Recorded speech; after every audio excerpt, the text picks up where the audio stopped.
All right, we've got our water and everything. We're ready to go.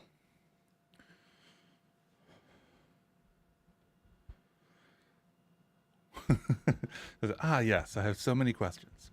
Wonderful. Well, feel free to ask them if you are hanging out.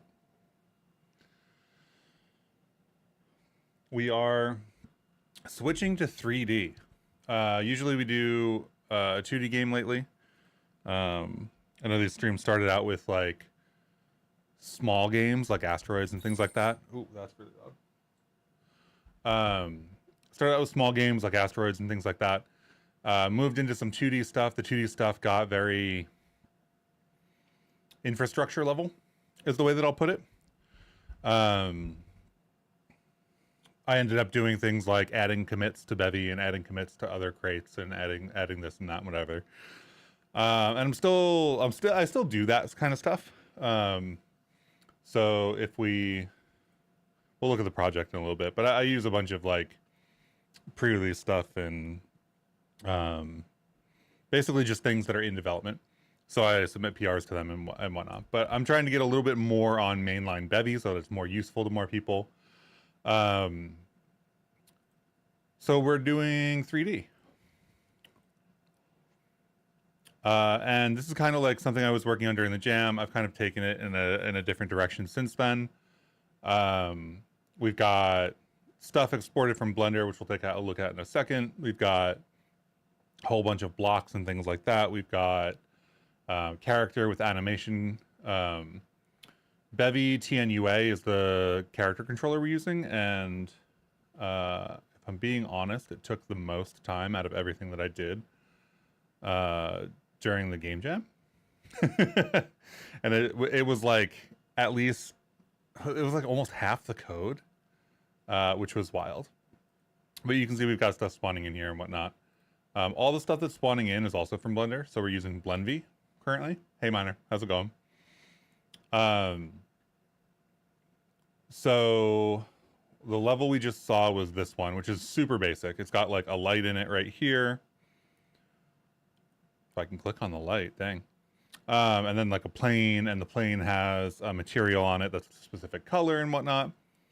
And you can see collections and whatnot and the lights in the corner. And then we've got a couple of scenes here. I think the sacrificial scene still works. We could check that out. Features. Let's skip the main menu. Let's do spawn sacrifice. I haven't tried this in a little bit, so I don't know if it's going to work. But basically the idea is we can do a bunch of levels in Blender. We can do a bunch of blueprints in Blender is what they're being called inside of blenvy. We can spawn those inside of the world. So yeah, okay. So we've got another sacrificial scene. This is because blenvy was it's pre-release. It was like a pre-alpha when I started using it. So I needed something to like test new materials out on that I could just like scrap and get rid of. So this material here on the plane, in the sacrificial scene here, is just straight out of Blender Kit.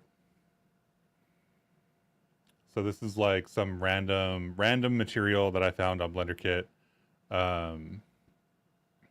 Comes straight out of Blender, whatever. Which is very fun because there's a whole bunch of stuff in here and whatnot. It's mostly still textures and things like that, but there's a couple of lights in the scene and whatnot. But this is where I test my new materials so that they don't mess up anything that I'm actually working on. And then we've got a library, which has a bunch of objects in it and whatnot.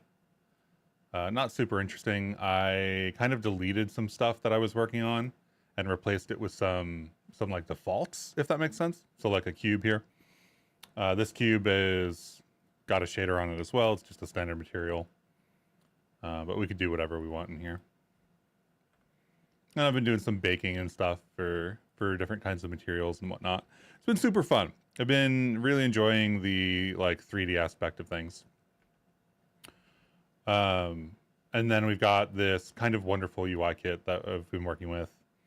That not only works for like main menu stuff, but also in-game UI, this is a button from the same toolkit.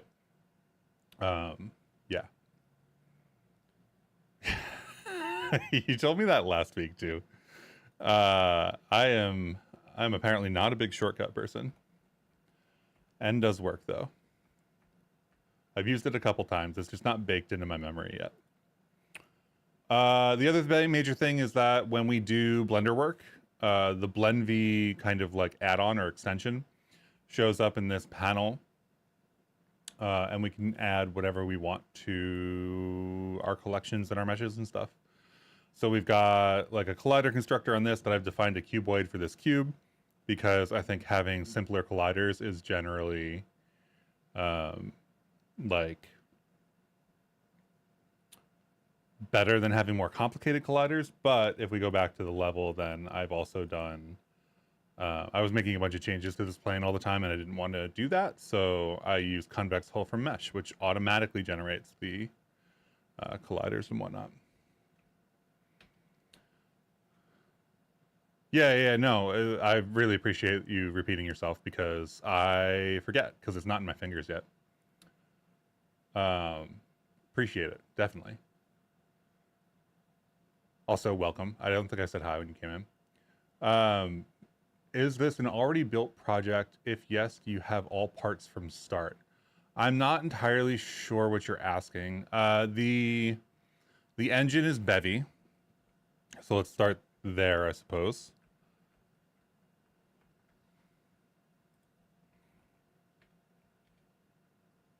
I never go to the website. I always go to the GitHub repo, so I don't have the website. So the engine is Bevy. What that means is that there is no like built-in editor UI like Unity or Godot have. And it's source code based. So it's a bunch of writing code for a bunch of various different things. So you can see some of that code here. This is what it looks like to spawn in an obstacle using blenvy. You have to use this like spawn blueprint and this blueprint info to grab the right GLB or GLTF stuff. So a bunch of this is like third-party crates, and a bunch of this is my own code. So like the UI library is somebody else's code. I've been contributing to it. And then I wrote my own like buttons and stuff. So like infrastructure level, usually somebody else's code. Some of the stuff is my code. And then let's see, we're using Velo Navigator. So I actually don't know how to pronounce this, but it's really great. Been working out really well. I don't think this is a word. But this is nav meshes. So you can see how all of these objects can kind of pathfind to their desired points. It's really great. You can update it dynamically. I've got all of that working. Uses AV and 3D colliders to build the nav mesh and to navigate around. So this is like somebody else's crate that I pulled into the project. It's responsible for handling the nav meshes, but I still have to like define the nav meshes, define all my objects, pick out what I'm going to use to update the nav mesh and spawn in objects and things like that. Yeah, I guess that's the overview, isn't it? So I guess the first thing I do, like right now, I have this thing that will spawn in at 2 times. So it'll spawn if the red capsule hits the player, and it'll spawn if I click. And I kind of don't want it to spawn if I click. I want it to spawn if I hit this button. So I think what I'm going to do is turn this into an observer. The more I think about how many items I want in the game, the more I want to lean towards something like Leafwing Manifest. But we're using Bevy Asset Loader and some other stuff at this point. How do you handle scenes when you don't have an editor? You code them. That's what you got. So you can still like spawn everything in. You can serialize your scene to disk. You can do all that kind of stuff. I do think that using blenvy is probably going to open up a whole ton of accessibility to people. Because it's just nice to have things in Blender, right? It's nice to be like, oh, this plane is this big, this cube is that big, I'm going to place this there. So like, if I wanted to just arbitrarily place some object, right? I will add a new, I wonder if Suzanne will work. I actually don't know. I haven't tried that yet.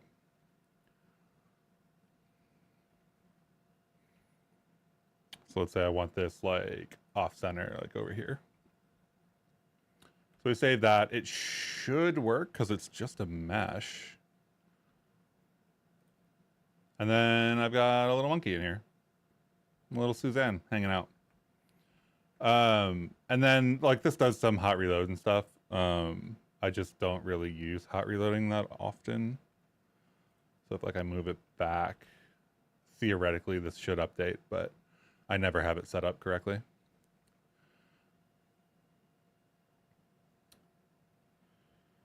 Depth of field, nice. Yeah, so I wanted to do an orthographic perspective. I haven't filed the issue yet, but the orthographic camera doesn't actually work with depth of field.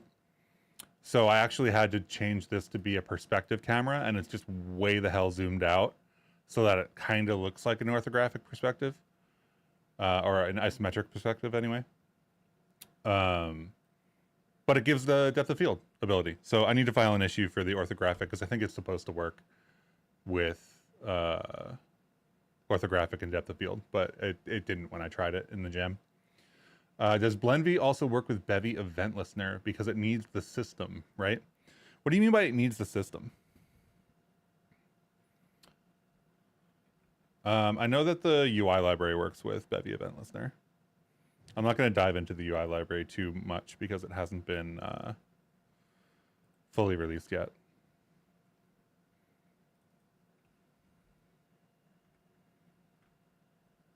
I'm not sure what you mean by works with, I guess.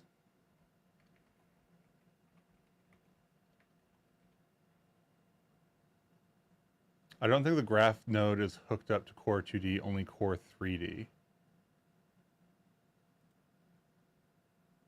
Oh, you mean like, can you do Bevy picking and stuff in 3D scenes? I guess like, so the thing with blenvy is it's not actually different than regular Bevy, right?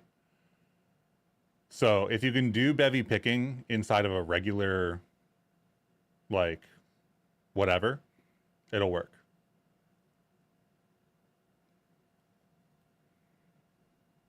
On pointer click run my system. Oh, I guess defining that component would be weird.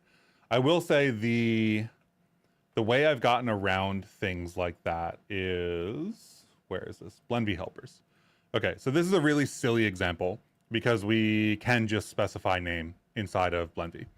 But with hooks, component hooks, what you can do is you can have a component that lives basically exclusively for like a blenvy API, right? So I've got this name from Blender component, and this name from Blender component shows up in the UI. So if I wanted to like, Suzanne is here, right? And if I wanted to do name from Blender, I can just select name from Blender. I can add this, I can specify my name or whatever. That doesn't actually do anything inside of Bevy, really. And really what I want is like a name from this component, right? Like I want the name component so it shows up in Bevy Inspector eGUI and stuff. So what I've done is I've defined a component hook so that whenever that's added to something, I grab that information and I insert a name component onto that entity. So something you could do is define the logic for the pointer clicks, right? Have a component like this that says, oh, when you click this, it runs some system or it dispatches to some system dynamically or, you know, whatever you want to do. And then use this to do the specification inside of blenvy. It'll component hook onto it whenever it spawns. So it'll just immediately, it's basically the same as spawning in the bundle, right? It'll immediately get the component with the onClick, and then you can just move forward as if it's defined in Blender. So you wouldn't be able to like write code for your system inside of Blender. I don't think that makes sense. And I think you're right about that, right? But you can totally like get it to work. Like you can definitely, and I think component hooks for this are a really good use case actually, because there's nothing else you're going to do with this component, right? This is some like name from Blender. I'm also using this for collision layers. Same idea. When you insert collision layers for Avian, you have to construct like collision layers. And if you look at the collision layers stuff in Blender, it's like the regular, it's regular collision layers, right? So it's got a filters, which is a number because it's a bit set, you know, and a memberships, which is also just a number. So like, what are you supposed to do with this from the UI, right? Like, I'm not going to set this to 474, you know?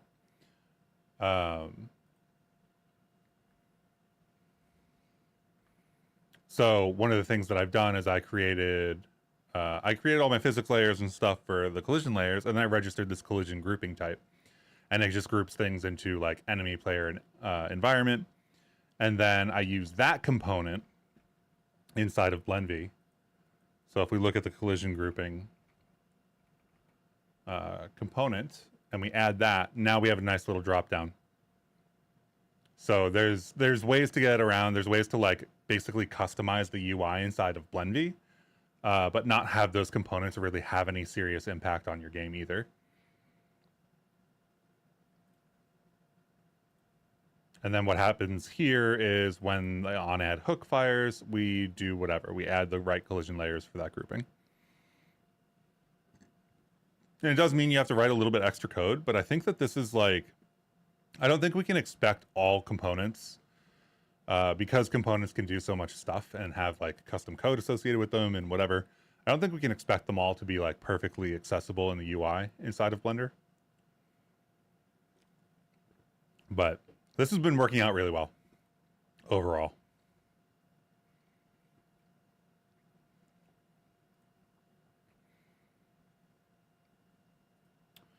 Okay, so will be interesting how this will work BSN. Yeah, I am holding back any thoughts until BSN like actually ships.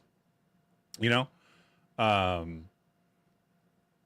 have no idea how that's going to impact it because I don't know what BSN is actually going to look like when it ships. You know. But blenvy in general just exports a bunch of like GLTF, GLB stuff. Does a bool field display as a checkbox in Blender? Let's find out. So I'll show off how to actually set something up so that it works. I guess collision layers is the right example. Yeah, I'm just going to dump it in here for a second. So you need to derive reflect, and you need to reflect the component to get the information. So if we do, I don't know, this is going to be some struct called bool test, and it'll have some field that's just a bool, right? Did I already mess up?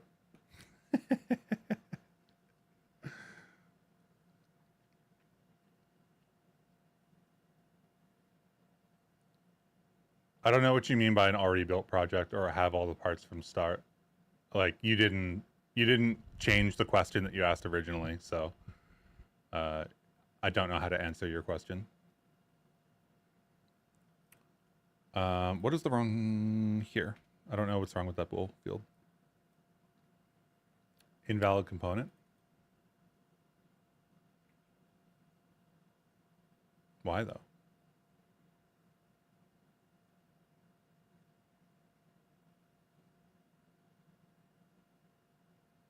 Oh, did I mess up that bad? Yes, I did mess up that bad. I didn't derive component for my component. Because the other one has a manual implementation rather than a derive.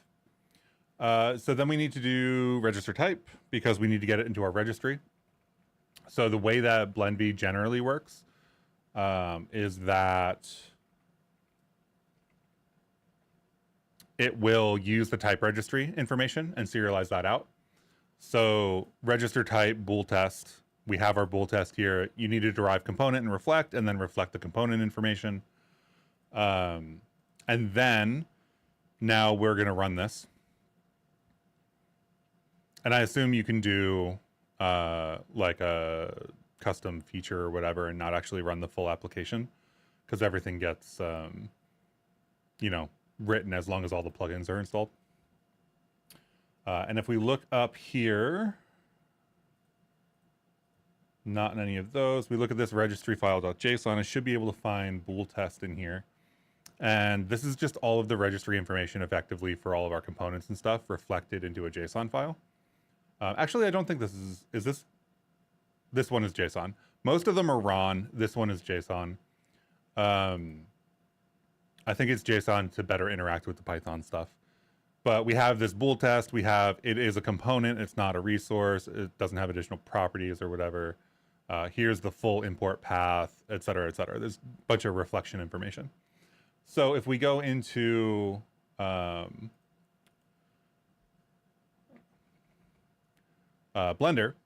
so it's constantly pulling that registry file, right? So it just knows that this component is available now. If it didn't pull, we could go in and do like a reload registry click here. But because it did, we can just add it.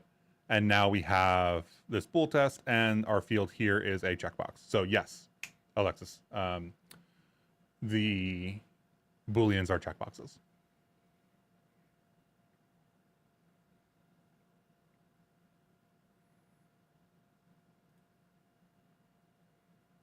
Yeah, it's a really, really, really great crate. I'm looking forward to it getting a real release. The pre-release like phase has been amazing. I don't think that everybody wants to do pre-release kind of crate work, but it's been amazing.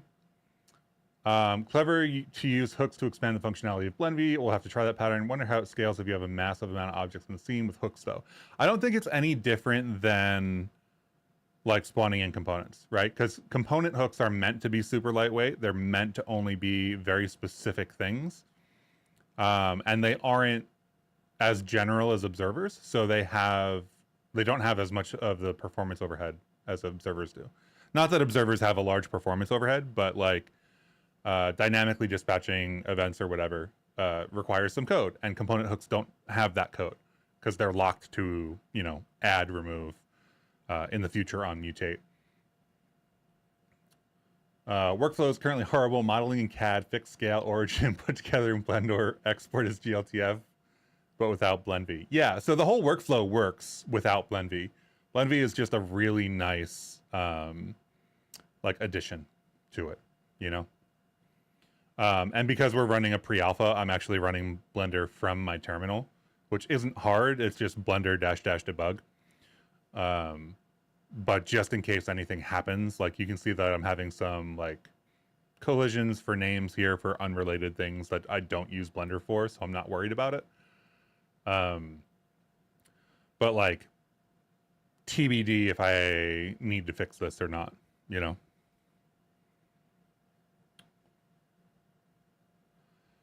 Do I have other videos for this project where I started from scratch? Yeah, I mean, I started the project a week ago. So the Bevy Game Jam videos are the ones that you would be looking for. I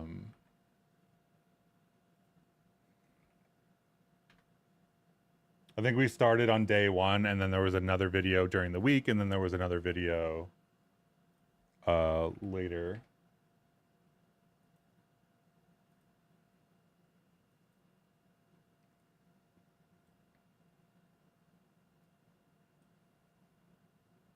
Hey, that's us live right now.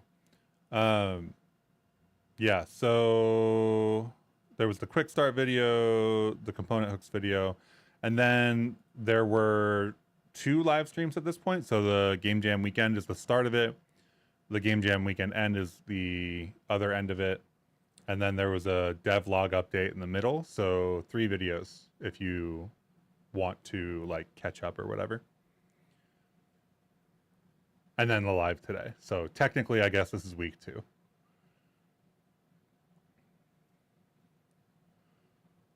Oh yeah, and the CAD exporter is horrible. My wall for an inside-only room is both-sided and with a 1 millimeter gap and is a plane with 500 triangles. That's funny. What app or setting snaps windows like that? That's Yabai. That is my window manager.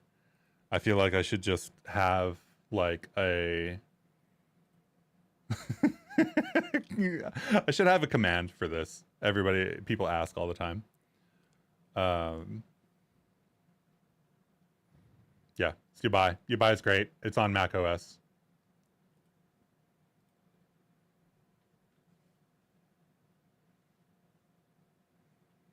How was the dynamically modified nav mesh fixed? Nobody knows, probably magic. No, the dynamically modified nav mesh fix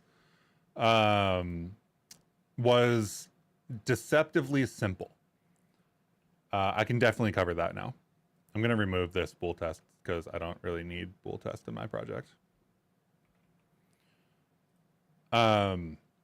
It was deceptively simple, like absolutely deceptively simple. But I went into the code and we spawn in. I actually don't use this obstacle code either. Let's get rid of that.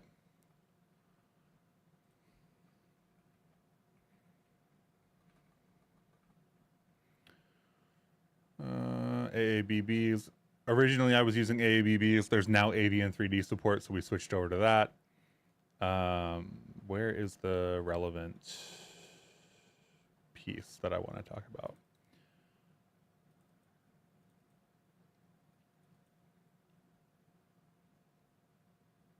So in setup nav mesh, the nav mesh is calculated, right, from Bevy mesh. This nav mesh, it turns out, has a transform on it. And if we go into the navigator crate in updater, I think.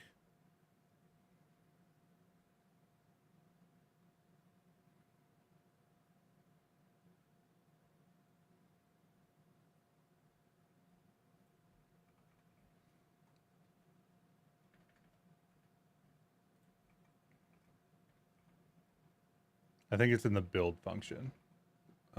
Trigger nav mesh build, yada, yada, yada, has removed obstacles. And then it uses a transform in here. This transform is used to calculate the new nav mesh from the bounds for the live update. And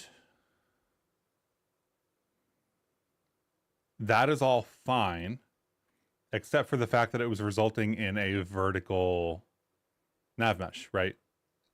Like we were seeing on stream the other day. So when we did the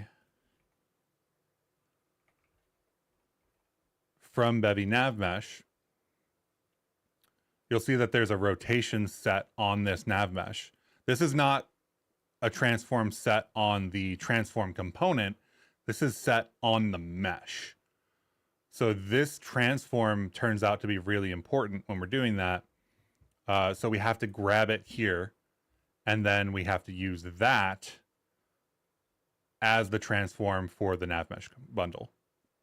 And if we do that, then the triangulation works.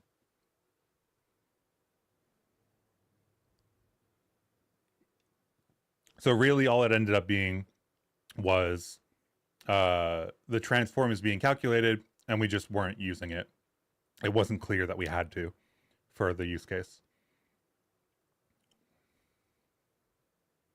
I don't know if this is true for other use cases. Like this is a Blender GLTF from Bevy Mesh, oriented in a specific way or whatever. I don't know. It could have been my fault, you know? It may not be necessary to do that, but that is what I figured out. I also had an issue where the avian 3D colliders are mirrored over the x-axis after I got it rotated into the right spot. So right now what I do is in the avian 3D, which is only on main, this is not released in the crate yet. I just multiply by a reverse, or actually it's Z, it's the Z axis. I just reverse the Z axis And I don't know if that's a Blender thing yet. I don't know why, like, you know. Um, but it is a very, very simple fix. I'm sure that that is, you know, gonna be fine.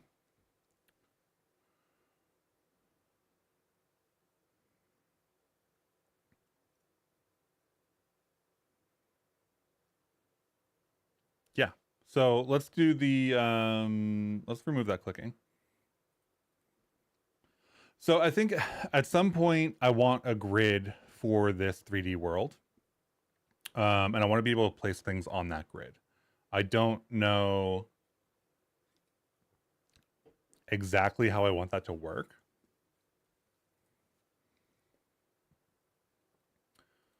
Maybe 2D depth of field isn't as trivial as I thought. It makes a query to camera 3D that works with depth texture, but camera 2D doesn't have this. Depth of field for 2D wouldn't work because there's no depth.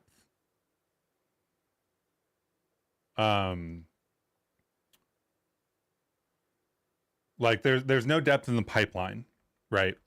There is a PR open that we were using actually in a previous stream.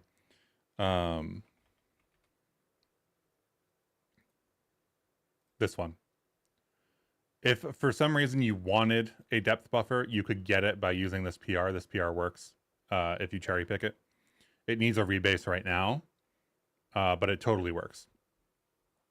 That won't just magically enable depth of field for you. No, this is literally 2D. This is literally the 2D pipeline getting a depth buffer.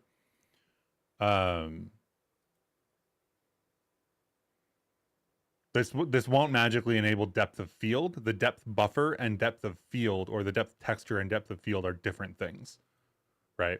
The depth buffer is a 0 to 1 pixel value for how far it is away from the camera, but 2D doesn't have that because it doesn't have a depth, right? It has layers. So like theoretically you could use this and then use similar code to like try to do something like that, but I think it's going to be a custom implementation if you want it in 2D. It's not going to be like a turn on the depth buffer and you magically get it kind of thing.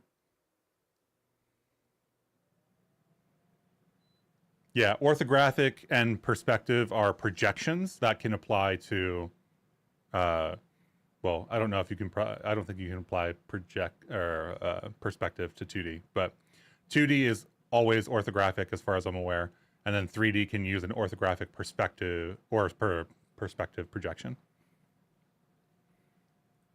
In this game, we are using perspective projection zoomed out so that it looks orthographic, which is a little confusing, but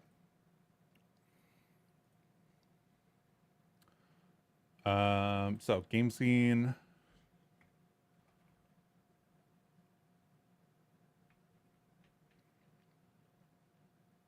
Is this where my spawn is?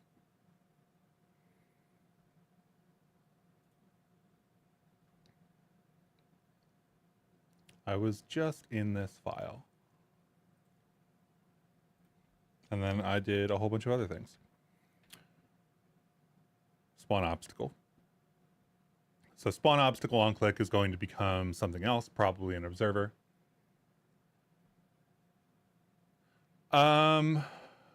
Yeah, I mean,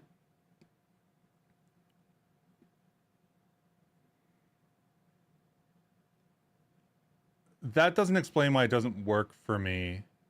I think that the orthographic camera can have a depth perspective, like it can have a depth of field. I don't know that it needs to be the same implementation. I'm not that familiar with the code required to support that, but I do know that there are other 3D orthographic cameras that have implemented like depth of field. So I don't know. Yeah, I know it's not implemented. that I know. that I am absolutely sure about.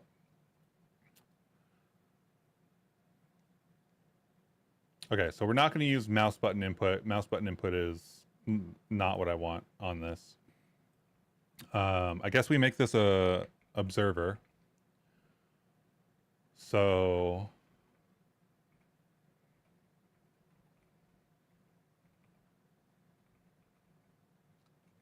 I guess this will be trigger on obstacle or like spawn obstacle of some kind, right?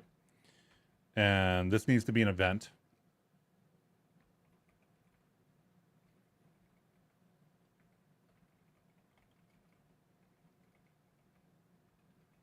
So we'll just do that.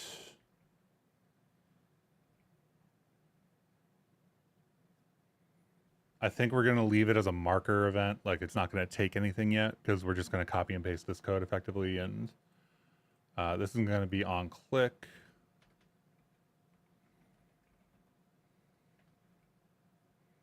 And this isn't going to be an update. This is going to be an observer. So this is going to be dot observe with spawn obstacle. Rust Analyzer has decided it doesn't want to format my file. That's fine.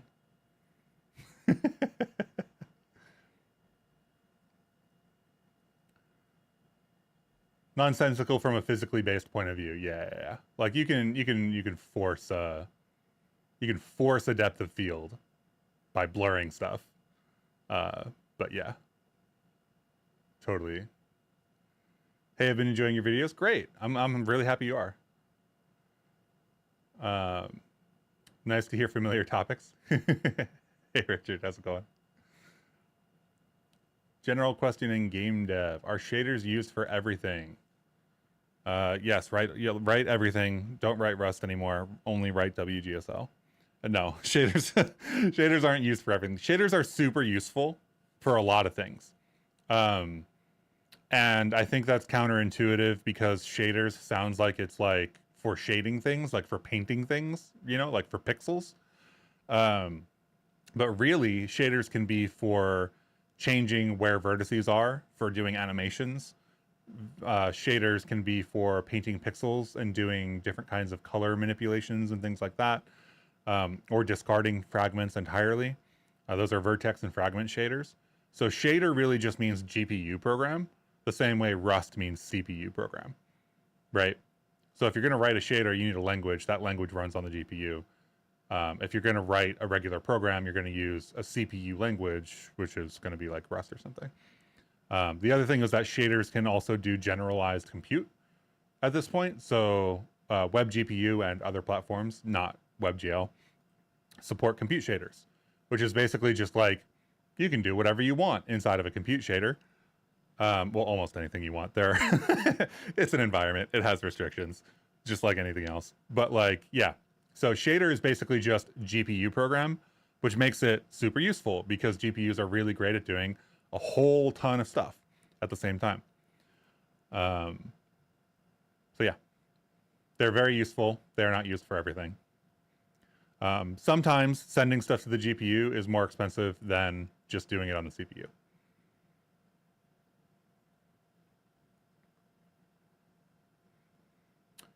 Procedural terrain generation could be entirely done on GPU too. Absolutely. 100%. And actually the UI that we're looking at here when I run this application, that's all compute shaders. That's not fragment shaders or anything. So like all of this stuff right here, this is all compute shader stuff. This is not. So this actually doesn't run on WebGL, which was really funny because like I went to do the game jam, right? And it's like in my video, I was like, make sure you do a web build or nobody's going to play your game. And then my first choice before, like the day before the game jam even started, was to use something that was going to prevent me from doing a web build, which was hilarious. This has WGP or web GPU support, but it won't ever have WebGL support now because WebGL doesn't have compute shaders, and I'm okay with that. So just be aware of the trade-offs you're making is really all it is. In full isometric, there's no field. Here we use a normal camera with a big zoom. You get isometric field and options. Yeah, exactly. Yes. That is what we're doing. We basically, our camera is not the 2D camera. Let's enter the game. The 3D camera transform is like almost 100, you know, units away in every direction. So it's not close. but it allows us to get that depth of field effect. The only thing that's weird is that this depth of field should be adjusting to where the character is, and it's not for some reason. So after we do the obstacle stuff, I'm going to go check that out, because that shouldn't have broken. Every time we hear that, I think if Apple's chips are bottlenecked by the whole upload stuff while the memory is shared anyways, I don't actually know the answers to that kind of stuff. I'm not a CPU chip expert or like a hardware expert in any capacity.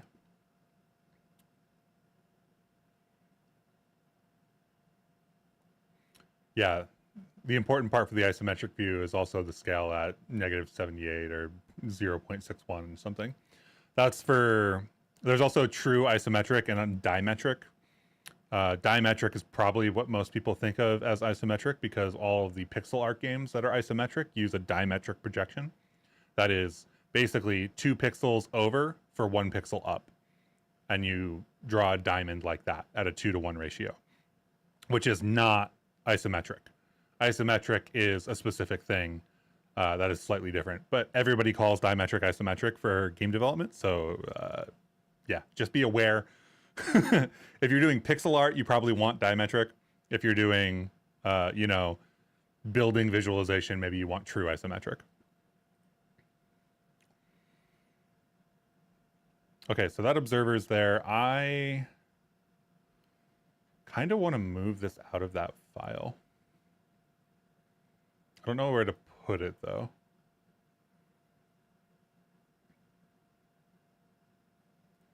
Anyway, we need this to be pub because if we're going to spawn obstacles, we're going to need to spawn obstacles publicly. This should be running, so if we run that, it should work. And then in our game scene,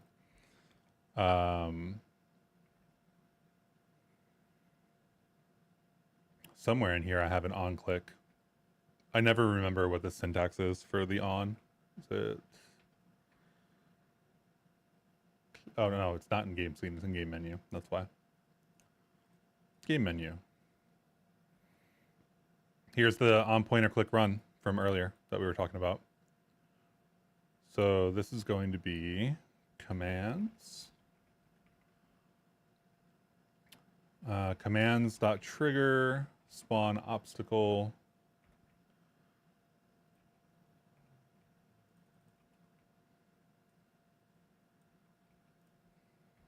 Bring this into scope.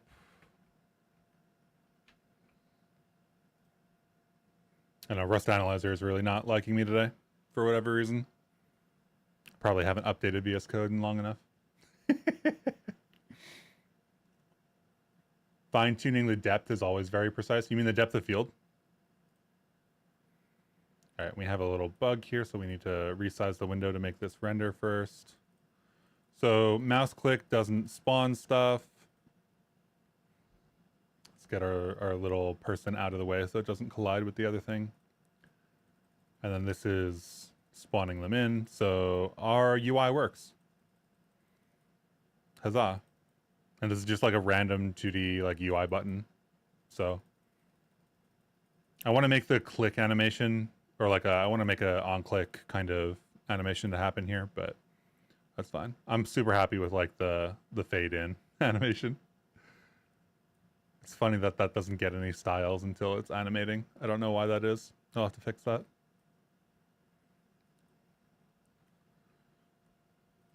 But yeah, so now we've got confirmation effectively that we will be able to click on stuff when we're playing the game using this UI solution, which is great. It's a new UI solution, so that's why that's an issue, or that's why that's a concern. I don't know that I can talk much about the UI stuff yet. I'm using something called Woodpecker. It is not released yet. Very few people have access to it at this point. At some point it will get released. It's very exciting. I'm very hyped on it. It uses Velo. Velo is very exciting if you're not familiar with Velo. That's where the compute shader stuff that I was talking about earlier was whatever. Forget where I was going with that sentence. You know, sometimes I just start talking and then halfway through a sentence I forget where I was going. It's fine. This is where the compute shader stuff that we were talking about earlier, where all the like SVG rendering and whatnot. Oh, sick.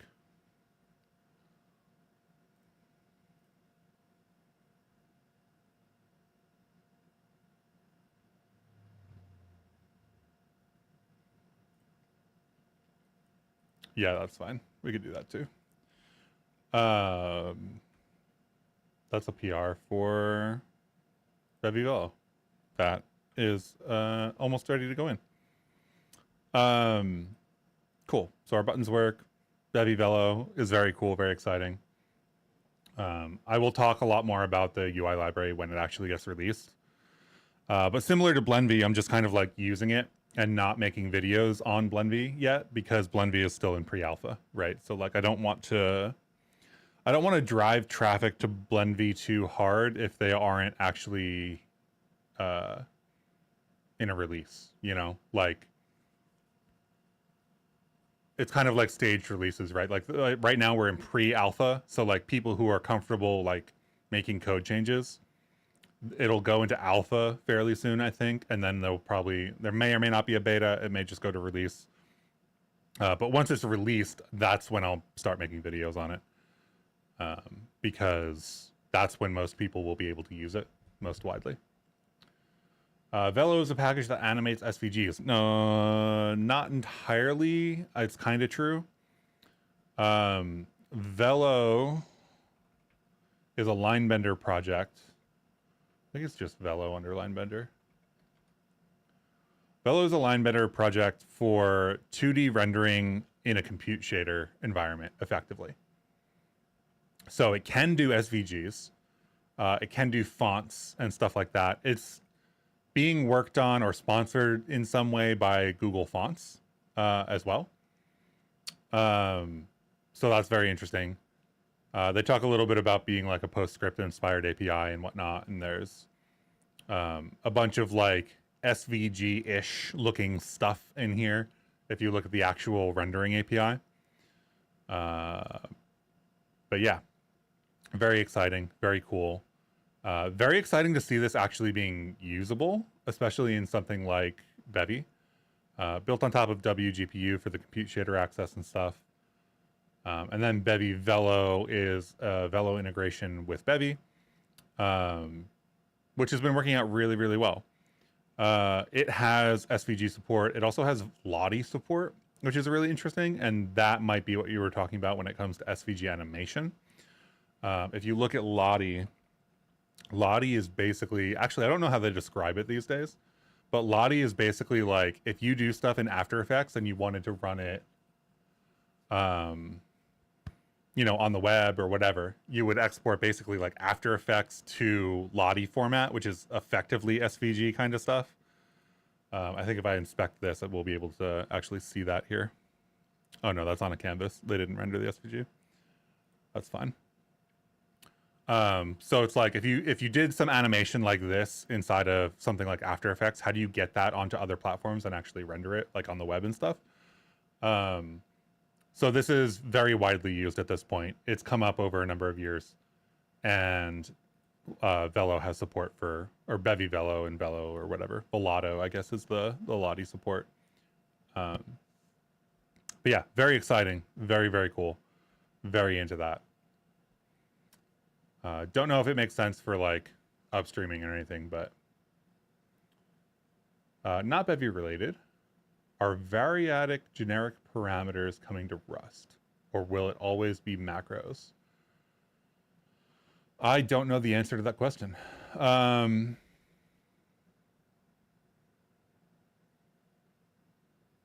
I don't know. I think that there was some other stuff that happened, you know, like last year or the year before or whatever, for various things. And I don't know if that is a thing that is being worked on or not. Okay, this is interesting. Got me excited. Yeah, Velo is really, really, really cool. And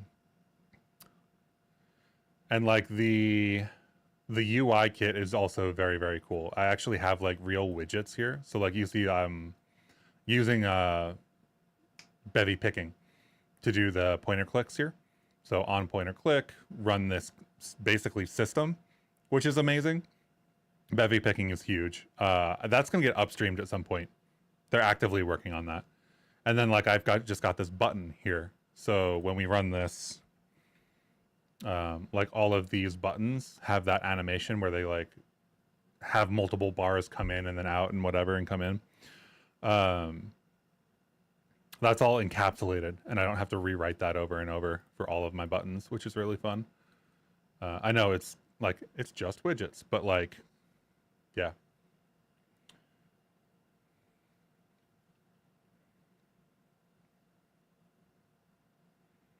Bevy 0.15 will be such a huge game-changing release, pun intended. I feel like the Bevy releases are always huge, always. Like,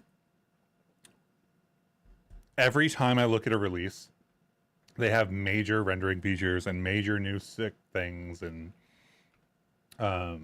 like we just use observers. Observers are super cool. Observers just came out in Bevy 14. The motion blur and stuff like that. The depth of field just came out in 0.14. That's something we're also using. What else is in here?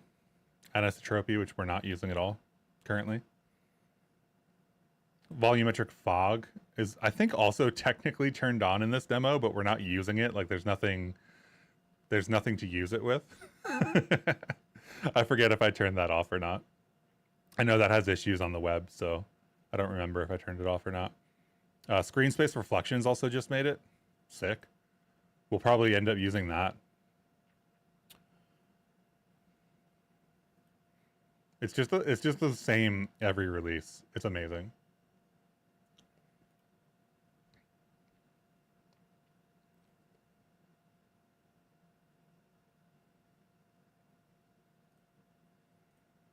Oh, irradiance light probes and stuff are going to be interesting. The other reason I wanted to switch to 3D is because so much of the work currently going into rendering, especially PC Walton's work, is all 3D. And I think it needs some exposure. Like, if I just tell you there's a radiance volume support inside of Bevy, that doesn't really tell you anything if you don't know what that means and you don't know how to use it or do it, you know? So like baking light probes and stuff like that is stuff that I want to talk about a little bit more because I think it's really fun and useful. Bevy 0.15 has so many promising work groups. This feels different than we need an editor one day. Oh yeah, like there's real progress being made on the editor stuff, which is very exciting. You know, I think Cosmic Text already got merged too, so there's Cosmic Text support in the next version and stuff like that. Let's get rid of this. I don't need to know that I spawned that. I spawned that. Right, depth of field is something I was going to look at. I don't know. It feels the same to me. So like I pay attention to a lot of stuff inside of Bevy these days. And every release really feels huge. Always. Whether there are working groups working on stuff or not. I am excited for BSN. I'm excited for the UI changes. I'm excited for all that stuff. But every release feels really big to me. Depth of field. I think I put that in lib. Yeah, DOF Finder. So technically this should be working to do the depth of field. Let's do a log here to figure out if this is changing.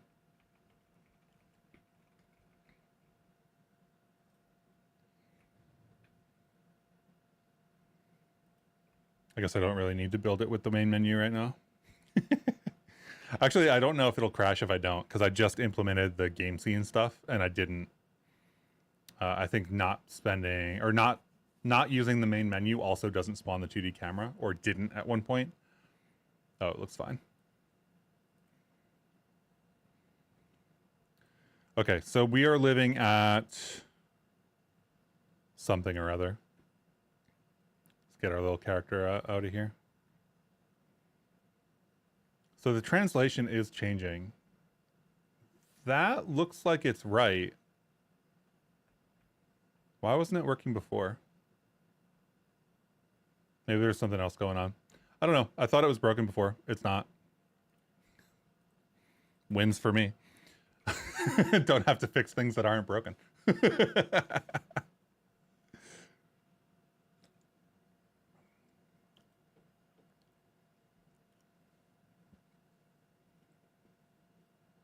Yeah, the tuple implementation stuff, like everybody just manually implements up to like 16 tuples and then whatnot. It's annoying. It's not the worst thing, but it's annoying to have to do if you're a implementer. Okay, so that's working. This is working. We spawn the 3D camera in game scene. Also, this is like jam code, so I apologize for the horrible monstrosity that is my code organization in this project. If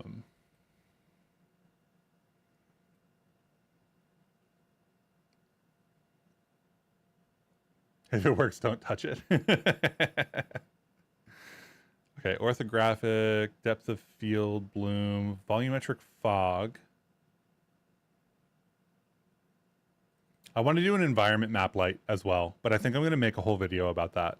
I recently learned how to do that. And it's very exciting. But I want more of a toon look for this game, so I need to figure out how to do an environment map that isn't like an 8K HDRI image of like a bench or something, you know? Let's get rid of some of these comments. They aren't necessary anymore.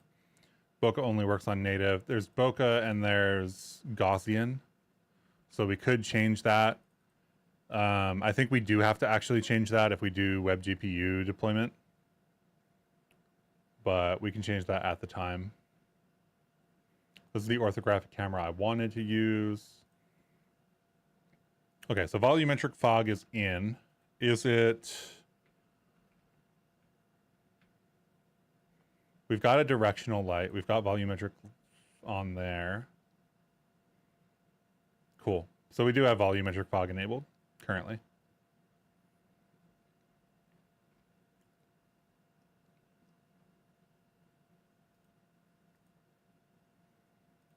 And then this is just an arbitrary spawn system that I can get rid of.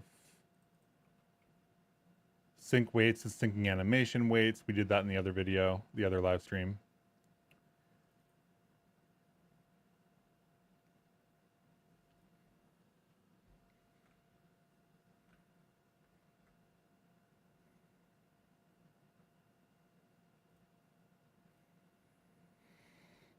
So I guess I have to decide whether I'm going to use Blender's defaults or my own defaults size.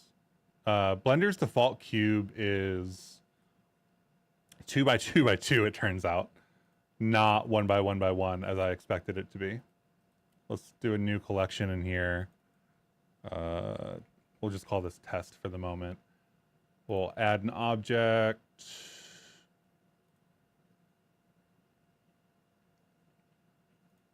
Yeah, so cube, and then bring this up, check the things, and it's 2 by 2 by 2, which is really weird in my mind. Like, it feels strange to have it just by default be 2 by 2 by 2.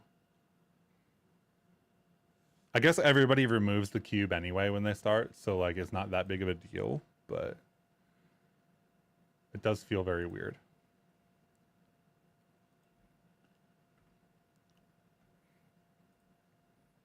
The other thing I want to do is actually place some characters in for this nav mesh at some point.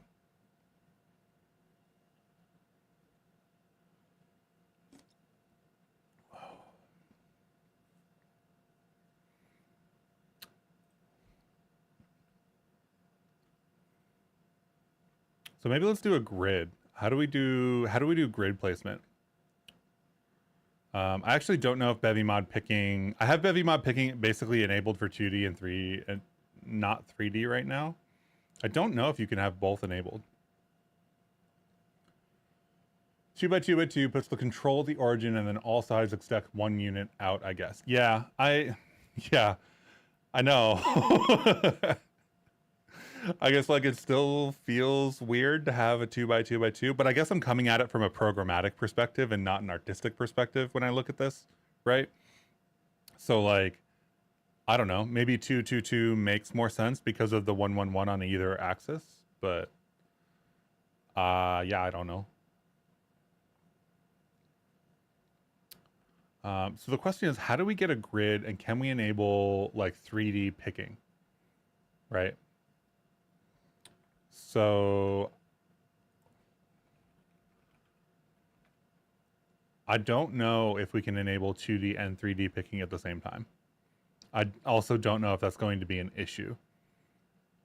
We are rendering 2 cameras at this point, so and we are using 2D picking for the UI. So theoretically, might have an issue. I don't know. I wonder if we can. Actually, I don't know. I don't know. I'm not gonna guess. Pointers can be controlled with anything. Yada yada. Modular backends. The other thing we could do is there's a whole bunch of work to do on this project, so. I think the 3D grid is just the thing that's in my head as one of the more important.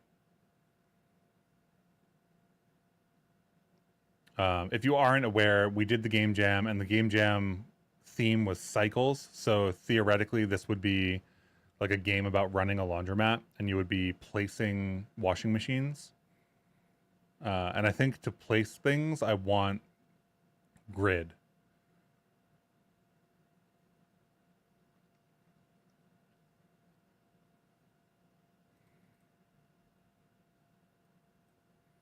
Default picking plugins.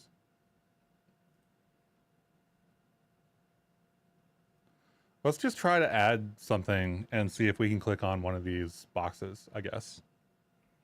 So we'll have to do the thing that we just said we were going to implement, I think. So let's do, instead of collision layers, let's create a new module here. My goal right now is to get picking to fire a click handler on one of the cubes or one of the, boxes that we have around. Just going to call this grid.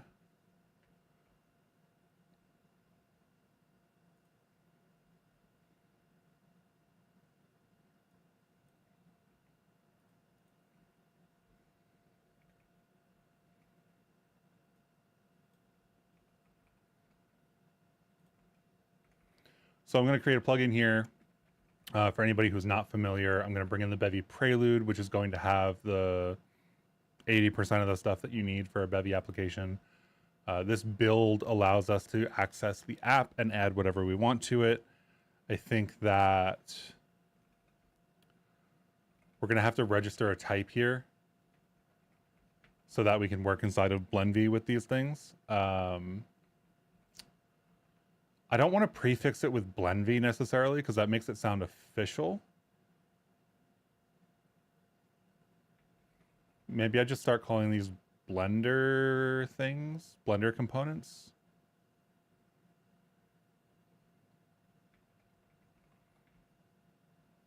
I don't know, Blender on click.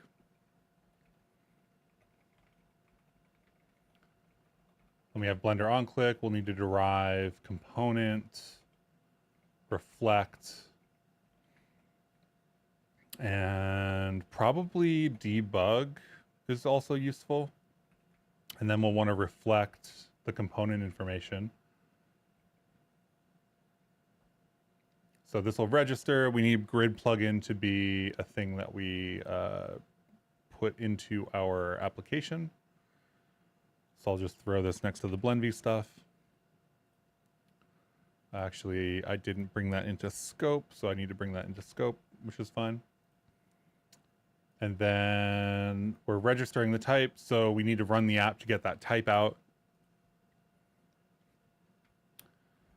And then we'll import component. for Blender on click. We don't have, so at some point there's going to be additional attribute macros to do this. But currently, if you write a component hook, you do actually need to do your own implementation.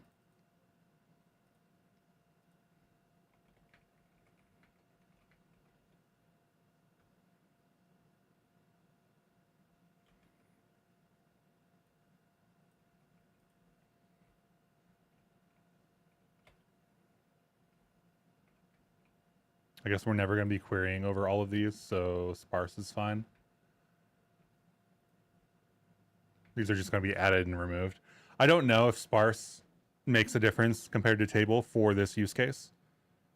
This use case basically being like, we're going to add something in blenvy, it's going to spawn inside of bevy, and then we're going to remove it basically immediately.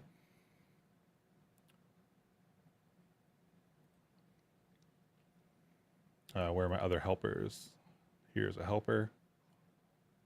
The other thing is I always forget what this function signature looks like, so rip me. Component hooks, component ID. This is not going to be named from Blender. This is going to be Blender on click. We actually aren't going to have... Do we want a name here? I'm like 50-50 on that, actually. Maybe we have this fire observer events, and then we basically construct like a registry of observer events that can be triggered by string. That sounds better to me than let's do observer name and make it a string. So basically what we'll have here then is something to match on.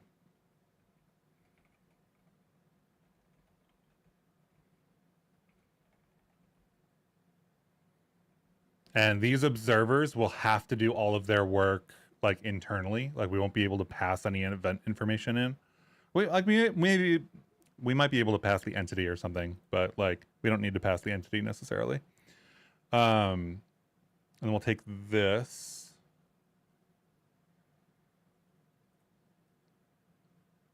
Do we need to match on observer name here?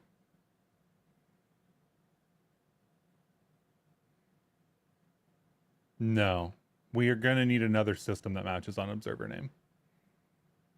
So actually, I think we just leave that, honestly.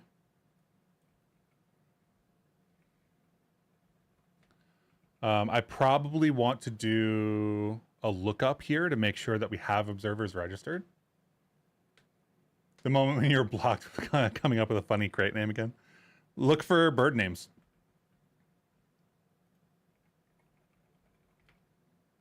Done. 300 bird names. Kiwi. Your crate is called Kiwi now.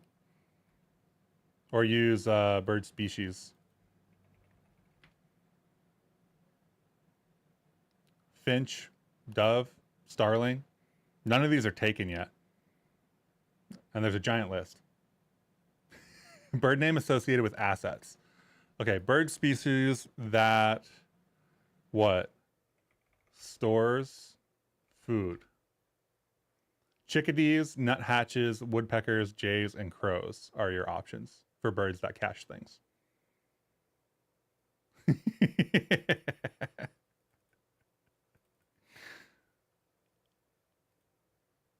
Name it chickadee asset or something. Easy, done, sold. Never stop yourself from coming up with a name ever again. Oh, true, woodpecker is taken. Good call. Yeah, I did forget that in the 30 seconds it took me to do a Google search. I intended to go with bevy acetone, but Googling acetone already gives something weird, so no. Yeah, you would have to do it with the C, I think, to make it work. That'd be weird. I rescued an Amazonian green parrot who's called Brumhilde von Shaft. Nice.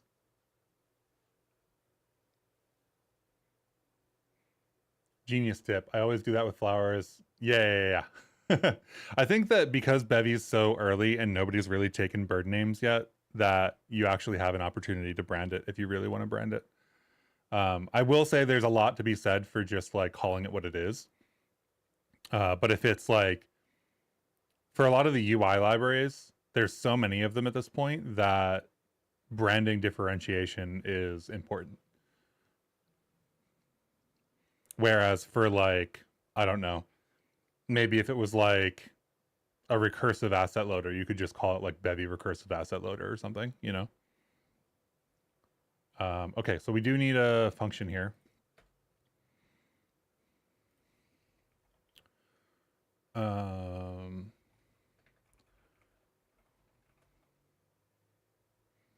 Blender on click. We'll need commands here because we're going to trigger stuff. I guess technically we could add the on click here, right? I guess this doesn't need to be a system here.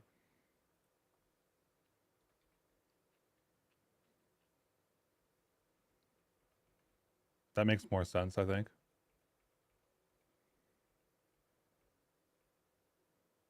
That's why I was trying to match on the observer name. I don't need to actually match on it.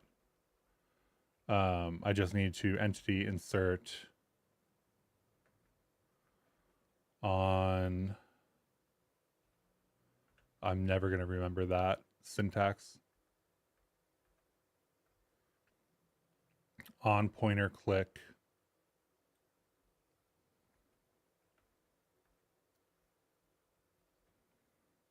And then our options are, oh, we can just send an event. I wonder if we'll be able to trigger something in the future. That'd be very cool. Then we could just kind of serialize those events from, that would be very cool. Okay, so listen, think about this, right? If we can serialize the components, we can serialize events. If we can do the serialization, then here we've deserialized that stuff. Those components are already here. We just pull them off and throw them in here. So we actually do get well-typed like information, and we can attach that stuff in Blender with optional like data. That's very cool. That'll be fun. Bird in my region, Coro Coro. Basatone, the opposite of acid. Loved your drag and drop LDK video. Very nice. Nice. I'm glad you enjoyed it. That was like one of those things where it's like, yeah, if you know, you know, but if you don't know, then how would you know? You know?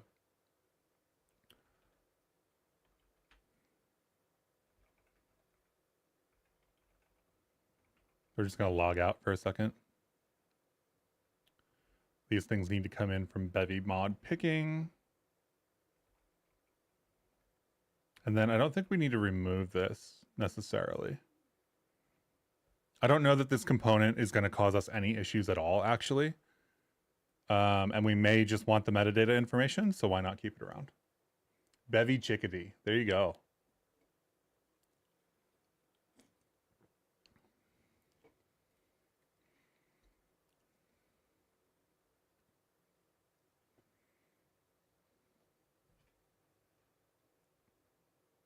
I got an AC unit for this room, and it just like turns off all the time.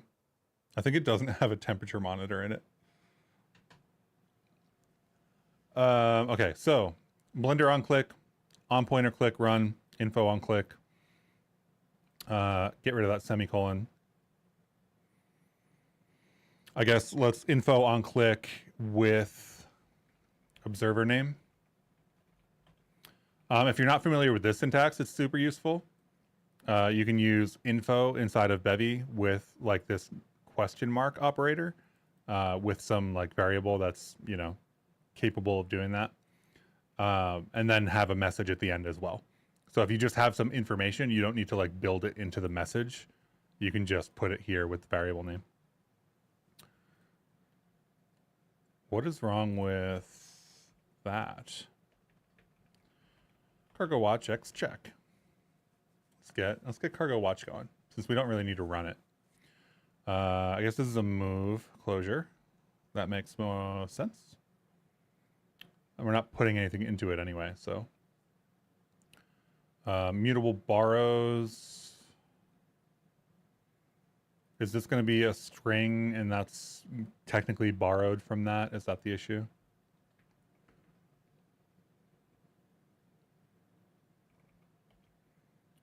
I forget the syntax for this all the time. We can destructure it, but I don't think we can destructure it like that at that point. I don't think that pattern works there. But it is a reference, and that is the issue. That's why I had this clone here, I guess. That makes sense. At which point we can probably just do .observer name instead. Skip all this. And we just get the clone string, and then our move problems go away. It's like magic. They just disappear. Rust compiler, bye-bye. Okay, so on click, observer name. We do need to run the application once to get that registry. I think at some point I'm going to do a like task run, I guess, so that all of the plugins get added and then the application immediately exits. Because I think that will run the registry stuff.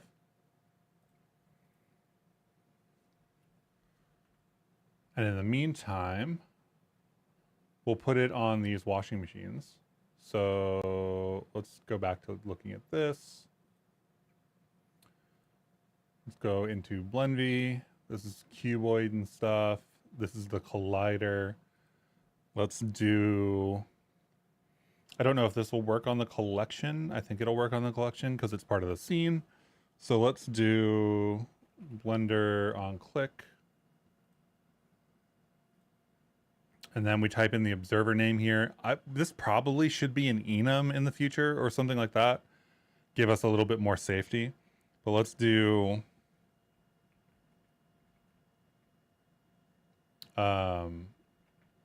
place object or place item, I guess.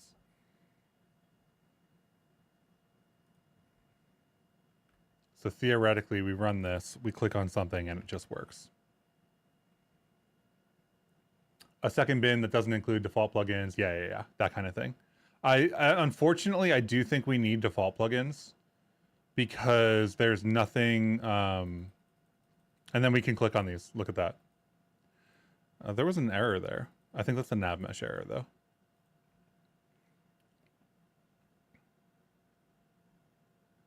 Yeah, so here's all of our place items. I can't highlight that. Damn. Here's all of our place items happening here.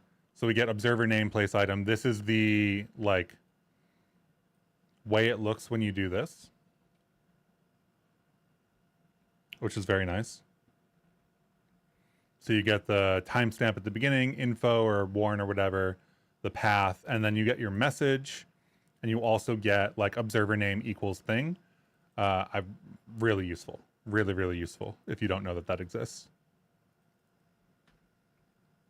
So this on click is now firing, so we can, I guess it works for 2D and 3D. That's pretty sick, honestly.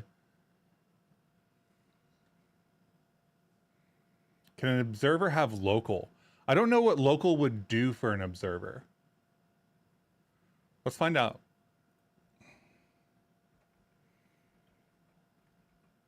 Oh, that's not an observer though. We need an observer. Let's do dot observe.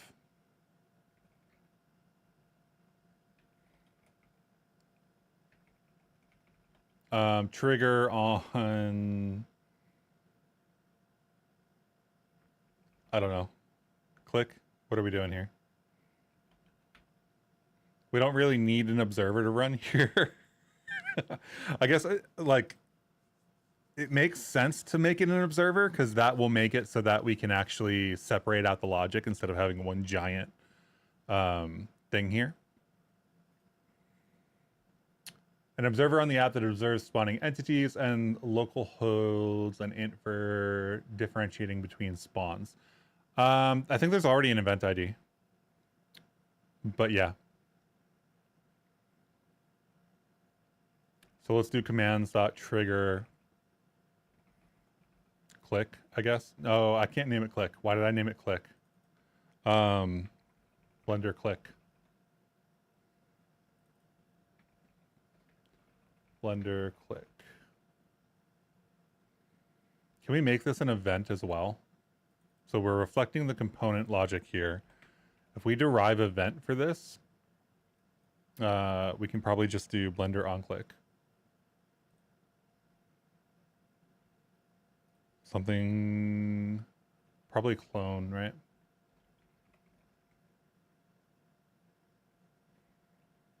Fine, I'll let the compiler tell me.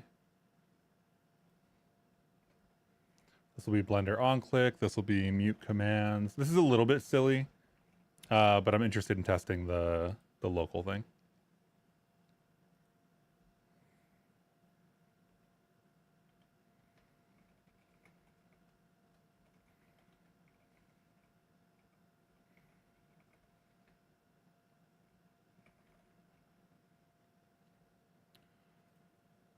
Okay, conflicting implementation for Blender onClick. Why?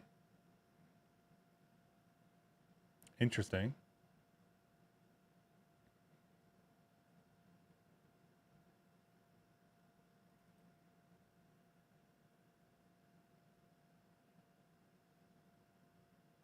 That's very interesting. I almost certainly have done that before. I guess events are components.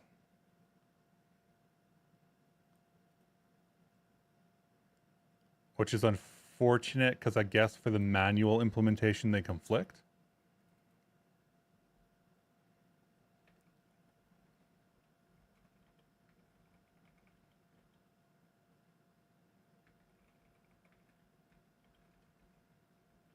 I don't think there is anything in 0.14. There is an implementation in 0.15.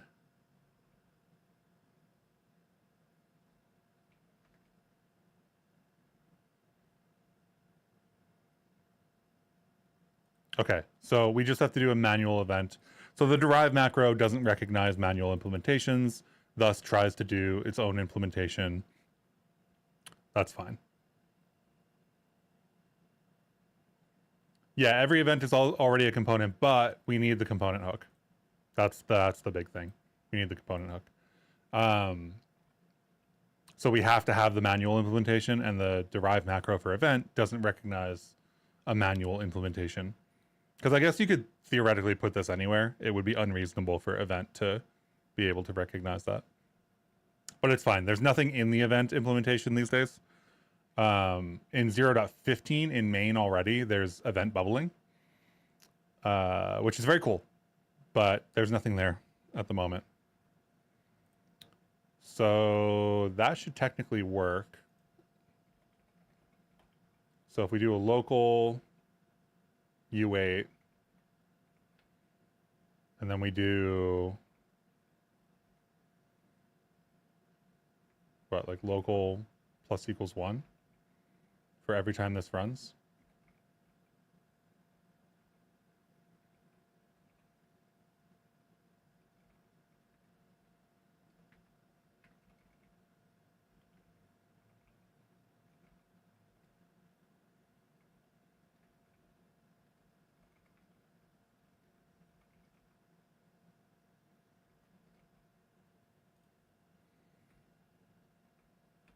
Then we run. Can we talk about Haida? I have no idea where is their website. I don't know if they have a website. You're talking about the HTML plugin, right?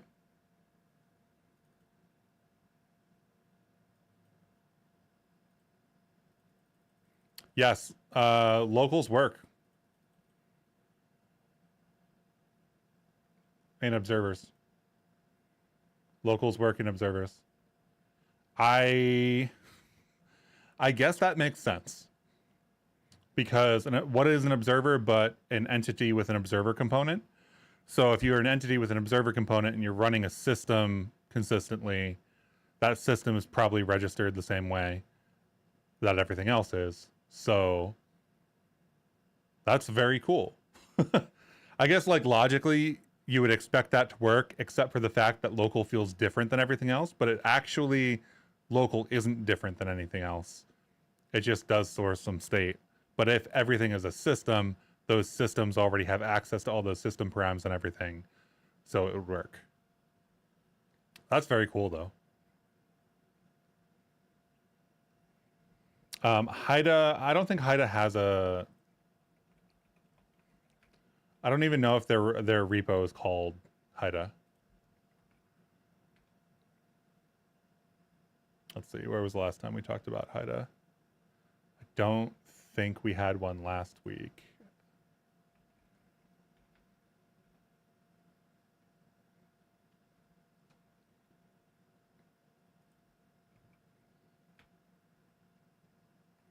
It's only a Discord link. I'm not going to click that on stream.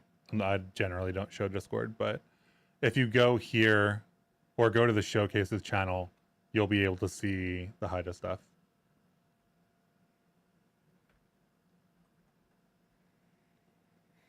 Observer is just on-demand system in Bevy. I don't know if one-shot systems support locals either.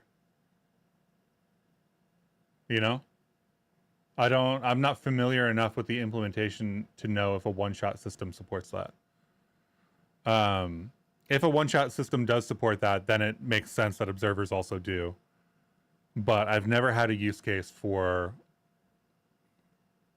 one-shot local system or one-shot systems with local state.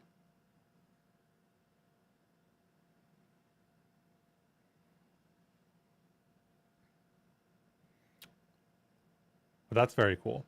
Okay, so is this what we want? We can click things in 3D. That's really what we wanted to test there. I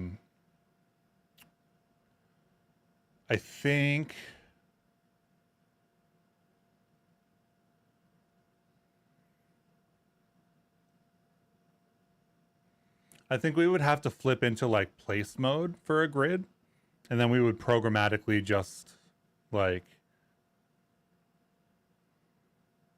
where things could be placed. I'm trying to think of the best way to like synchronize a grid with Blender. And I think the answer is just going to come down to it's going to be a 1x1 or like a 2x2 or something like that.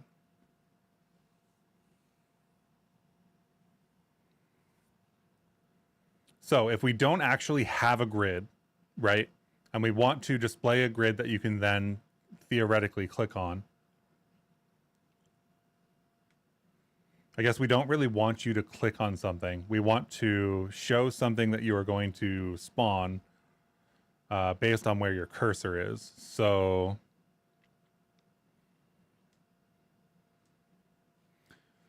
do I do like a half plane with a Bevy mod picking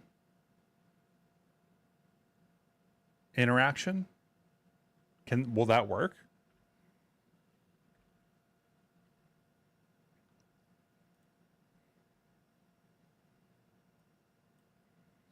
Plugin provides normal Bevy events, yada yada. Allow you to respond to different interaction events. Event listeners, great.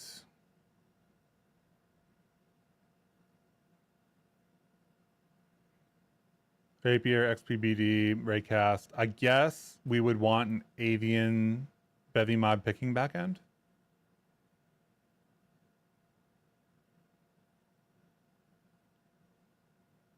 And then we would have a half plane.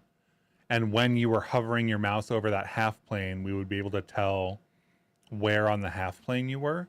And then we'll like basically round that to the nearest center of a 1x1 grid.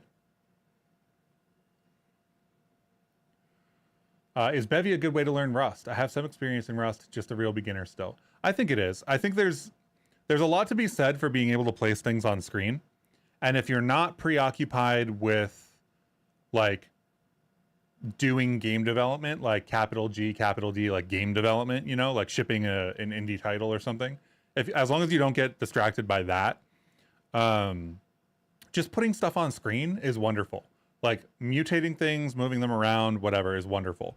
I think that there's a couple of things that are like Bevy specific, right? Like component hooks, Bevy specific, right? If you ever wanted to use them, they are a Bevy specific API. You're not going to find component hooks in the rest of the Rust world, you know? But all of the code inside of this, all of the like, you know, shared references and stuff, et cetera, all of that is all the same. So you've got mutable references to component hooks here. How do you work with like an exclusive reference? Same way you do everywhere else, you know? The one thing that's really nice about Bevy is that if you look at any of the stuff that we have, like in any game system or whatever, you kind of get to ask for what you want, have a place to run your logic, and then do it, and then give everything back, right? So it kind of gets rid of a lot of the lifetime issues that you would otherwise encounter and makes where you encounter them much more scoped down to a specific place. And I think that's really the largest benefit for people who are newer to Rust.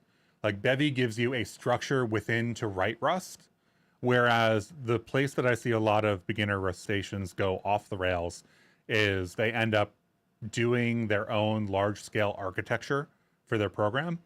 And quite often I see them repeat patterns they've used in other ecosystems, things like a really, really big, like singular state object or something that they're just passing around their entire application. And then they're like, oh, why am I hitting so many, you know, like borrow checker errors? Well, it's like, cause you have one thing and you're, you know, passing everything around and et cetera, et cetera.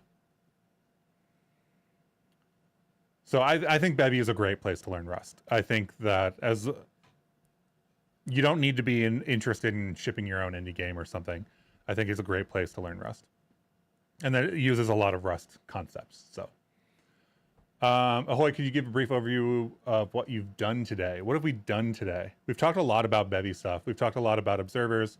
We tested to see that observers are, whatchamacallit? Observers can have local state. Where did I put that just now? So if you have an observer here, global observer, and you have a local inside of it, that works. We did a component hook for blenvy. So there was the problem where if you want to write non-click handler for something, like a 3D object or something like that,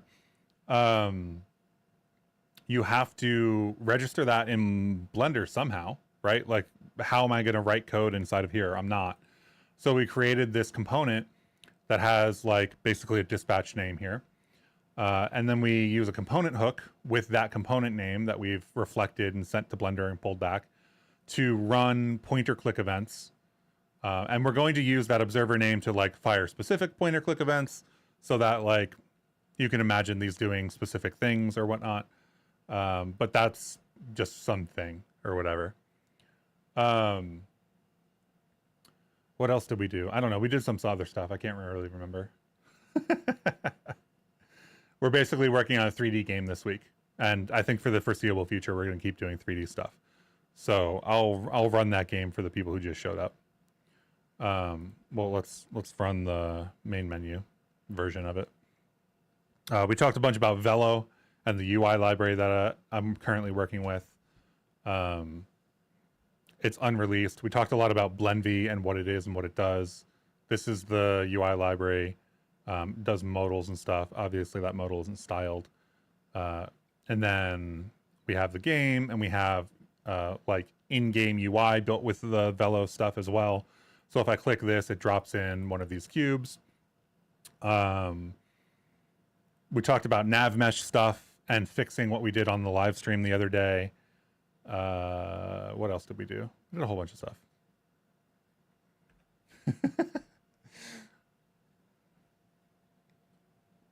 Using Bevy is easy, Rust. The Bevy internals are out of your reach, but it looks insanely complicated, Rust. I think that the ECS internals are probably the most complicated when I think about Rust itself, you know? Because you have to care about really small overhead and some unsafe stuff. But like rendering internals are typically safe Rust and typically fine. You do there's a library called Ncase that kind of like abstracts some of that stuff away, and if you get into rendering stuff, you have to learn WGPU, which is a whole other bundle of stuff. But that's not really Rust per se. That is GPU stuff. Hey, how you doing? What is the demo? This is just a game. We're gonna move forward with a 3D game from now on. We used to do 2D on the weekends, but after the Bevy Game Jam, I kind of really enjoyed working with this workflow. Between the UI kit that I'm using here and the this is a nav mesh that's dynamically updating and all of this other stuff, and all of this is handled inside of blenvy or inside of Blender with blenvy, which is very fun because we can just do a bunch of stuff inside. See, I hit the keyboard shortcut that time, Xavier. And we can have a bunch of levels and stuff and do different things and place different things and save those out. And we talked about the materials and things like that that can go back and forth and et cetera, et cetera. So this is just a thing that is going to be a thing for a while. It's going to be a large thing. It's not really like a tutorial or a video topic or whatever. It's not isolated. It's just a big thing.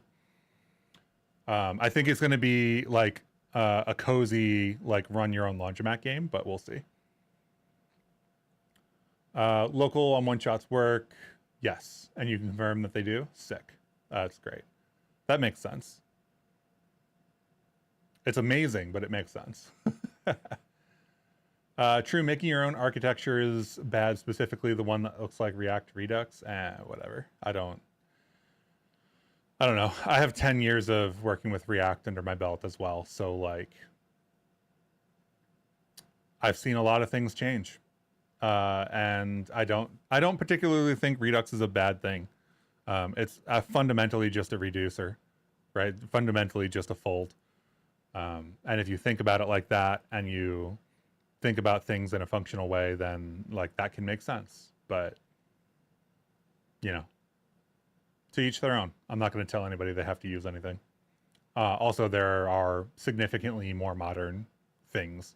I think the first version of Redux was 2015, 2016. Imaginable visual scripting inside of Blender. Isn't that what blueprints are? Blueprints and Blender nodes and stuff like that. That makes sense. Right? Like, I'm not clicked on anything, unfortunately. But like this is visual scripting, right? All these shaders and stuff. Just backed by code. They're backed by C code. But don't quote me on that. I don't know that much about Blender. I think they're backed by C code that eventually compiles into shader stuff. But yeah, bunch of stuff, bunch of things, all stuff. Yeah, there's also the nav mesh for some reason can panic in certain situations, and I haven't identified what situations those are yet. Cannot clone component, event listener.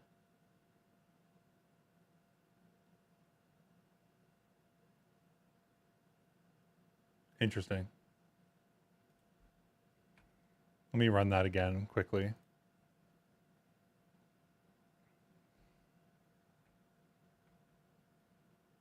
Let's get our little character out of the way. See, I think that's the interesting thing there. There's something about the depth of field that breaks every once in a while. And that's why I thought it was broken earlier, but it's not actually broken. There's just something that like hangs up or whatever. So I need to debug that at some point. I think the blenvy logs are extremely verbose, and it blocks a lot of other stuff that could be going wrong. Cannot clone component. So does that mean if I click on these that they don't work? 1, 2, 3, 4, 5, 6. All of these work to click on. So I think that's just a warning. I don't know. blenvy is still early, so it's still pre-alpha. Can you quickly recap nav mesh and how it works with Bevy? Yeah, I can do the nav mesh stuff. The nav mesh is specifically a library called Navigator. I need to figure out a way to pronounce this. It's like a French username as far as I'm aware. Like Vlu. My French isn't good enough. Maybe I'll just ask Francois how to pronounce it. But this is the nav mesh stuff. This is dynamically updating nav mesh with, you know, obstacles. I can click in here and you can see the mesh updating in different ways. It is very, very cool. It is backed by Pollyanna. Navigator. This is the GitHub repo.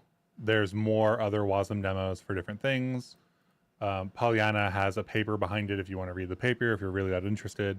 But basically, fundamentally, it's a 2D mesh with a bunch of vertices. When you spawn in a new object, it modifies those vertices and rebuilds the nav mesh. It is like a nav mesh in the literal sense. Like there are vertices and there are gaps and you can whatnot. Yeah, yeah, Xavier. It's a username for sure. It's not a French word. I've definitely got. I know enough French to know that.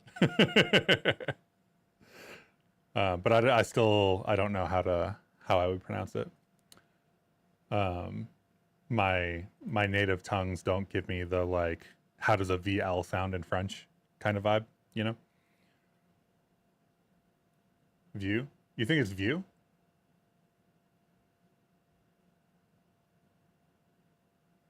Huh.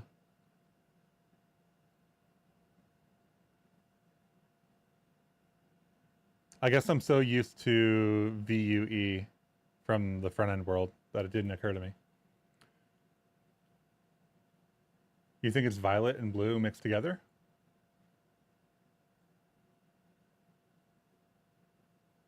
That could be. That could be. I'll just ask. Yeah. Blue Navigator is very cool. There is a release up 0.8. I'm using the main branch because it has avian 3D support.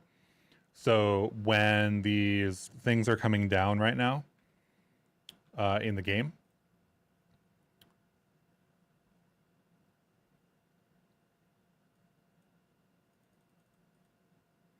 all of these things are avian 3D colliders. And that is only supported on main right now. I assume there's going to be a release at some point, but yeah. If you use main, just be aware that you're using main. Don't, you know, don't expect it to be a release. But it's very, very cool. The menu is cool. Yeah.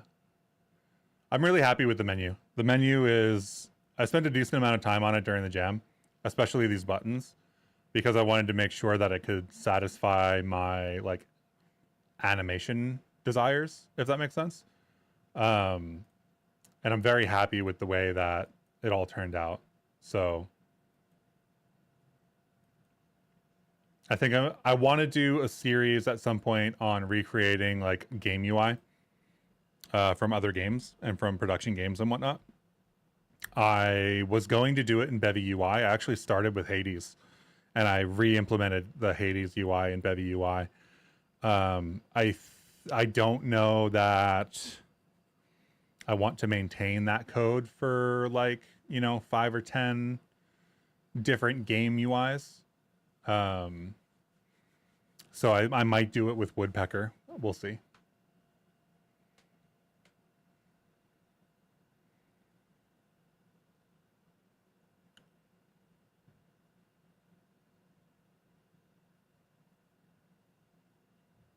Yeah, I don't have like the throat, the French throat yet. You know, I have a bunch of French friends in the area that I live, and I've worked with over the last decade or whatever. But my French is still not good at all. Might go to Paris in January though. Let's see. Multiple French speakers, Belgian, France, yeah. About the UI, are you going to make some shaders with effects? This is all in Velo. So I don't know what you mean by shaders with effects. What? Maybe say more about shaders with effects. But basically, the way that you would do custom stuff in this version of a UI toolkit is you would write custom Velo code. So Velo supports a bunch of stuff like gradients and whatnot, rounded corners, clipping, etc., etc. You would have to do basically like this kind of thing. So TBD. The other thing is that if you wanted something that was super custom, you could do that and then render it to a texture and use it as an image inside of Velo, and that would totally work. Oh, animating things doesn't require like custom shader work. Not for this stuff. Like there's just some state and you can just use it. So like in this version of UI in Woodpecker, I don't need to write custom shaders to do like a fade in.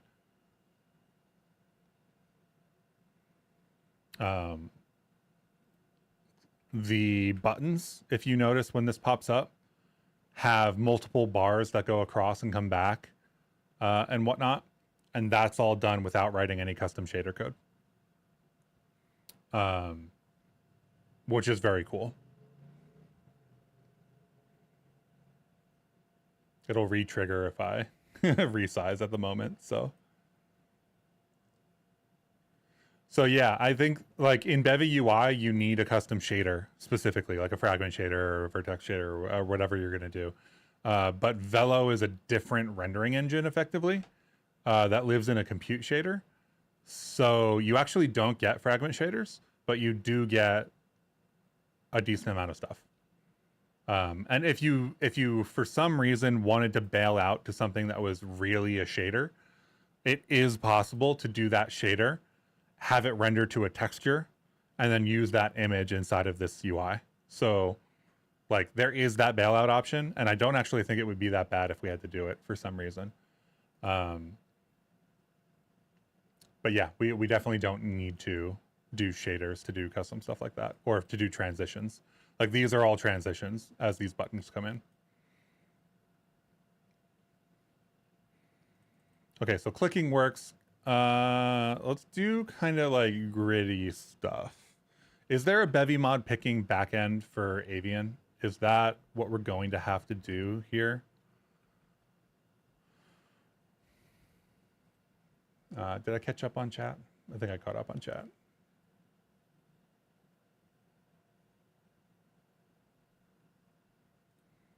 I'll just have to get back on my French stuff. I forget what app I was using for that. I did Duolingo for a while, but it was not the most useful, is the way that I'll put it. It's fine. I'm on Pimsleur now. Pimsleur is better, but it's not 5 minutes every day.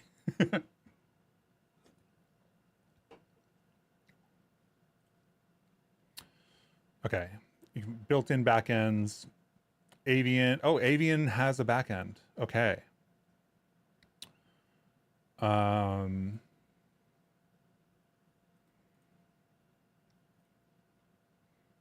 Because raycasting is expensive, only the closest intersection will be reported. Unlike some UI, you can hover. You can't hover multiple Avian objects with a single pointer.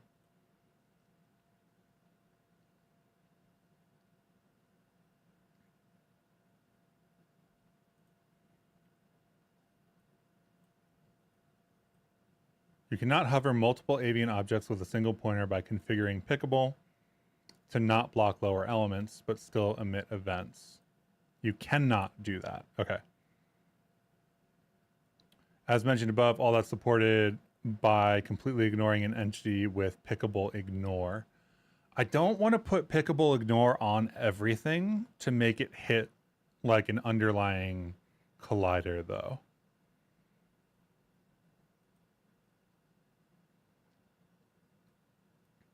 If you are trying to build a UI out of avian entities, beware, I suppose. Yeah, okay, fair.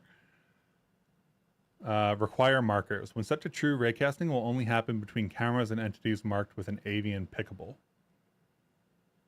Off by default. I feel like we want that.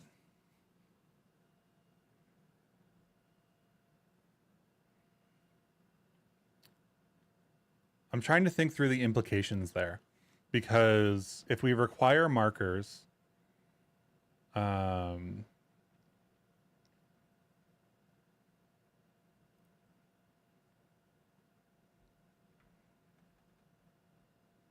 let's see. We do picking over in lib.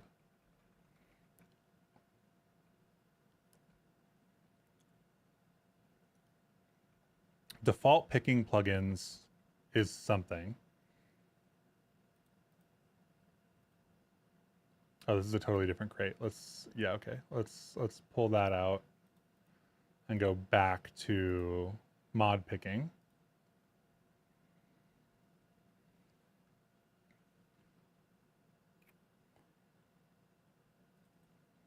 This is the raycast backend.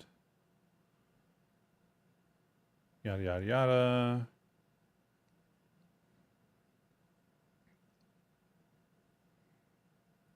I haven't swapped out the backend yet, so I need to figure out how to do that effectively. I actually don't know that I need to swap out the backend either.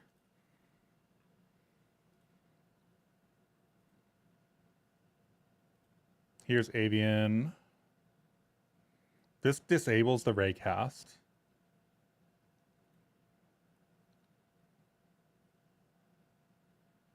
Picking will still work if both backends are enabled, but that would mean we wouldn't be able to test the avian backend in isolation. Okay, so we can leave the raycast backend, which I believe we need for the 2D stuff.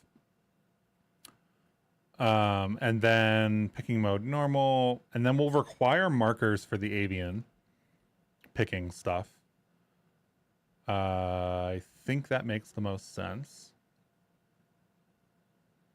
And just adding the avian backend looks like it does everything we need. And then we have to put avian pickable on anything we want to be pickable. So we'll do a half space collider. That's just a sensor, I think.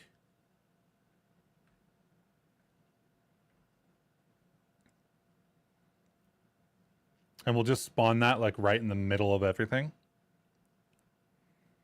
Let's see, Bevy Jam 5. Let's do it right next to the other picking stuff. Oh, I guess that's a resource. Let's do it right before the other picking stuff.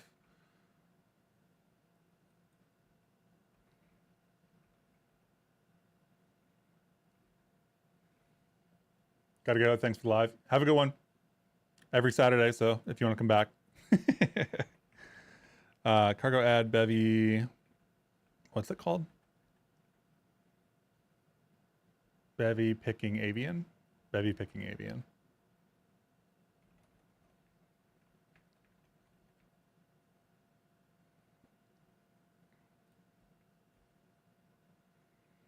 Come on, Rust Analyzer, you can do it.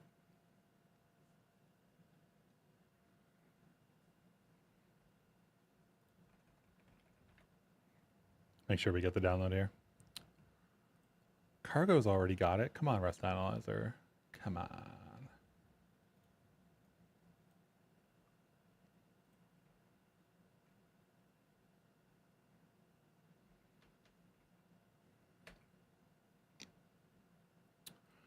Yada, yada. Okay, so avian backend, require markers true. This should Should it prevent the clicking on the cubes? I hope it does. Now that I think about it though, it'll probably use the raycast. So UI still works, right? And then we have these. And then, yeah, raycasting still works. So if we have both backends enabled, how do we disable the raycast backend for... And I enabled require markers.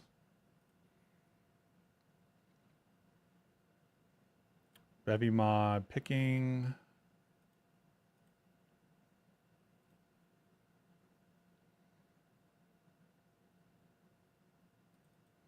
Because Bevy mod raycast is the default backend.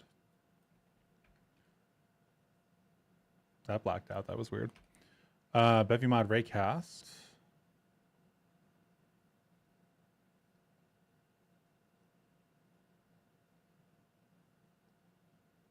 Immediate and deferred. Cursor ray plugin.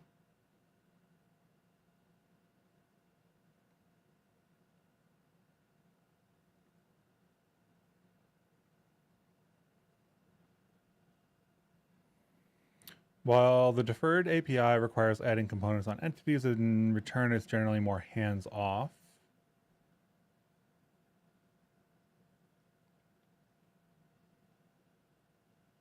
Chrome has been blacking out for you too. That's the first time I've seen it.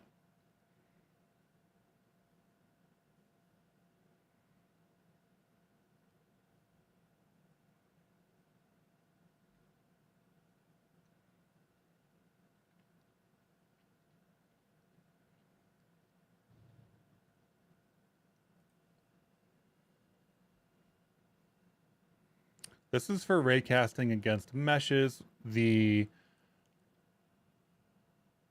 canvas is mesh. Like the Velo canvas is a mesh. Let's see.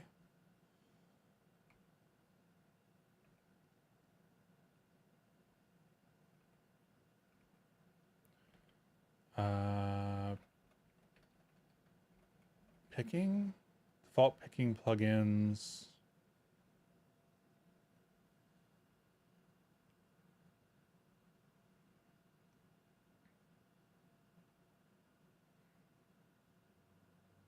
Picking interaction.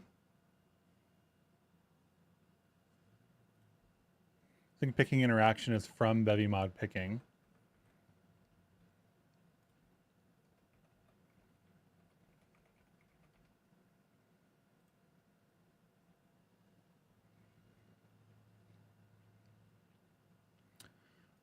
Is an aggregate of all the pointers interacting with the entity.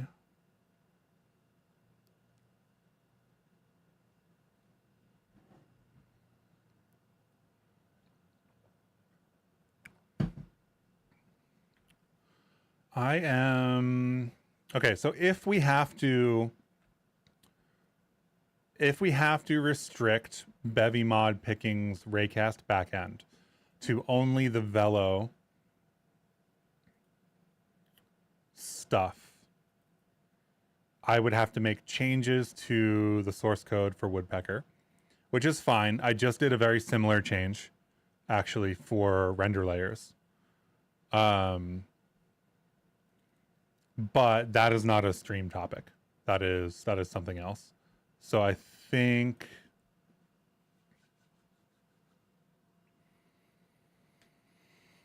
the question then becomes, how do we determine like a 3D grid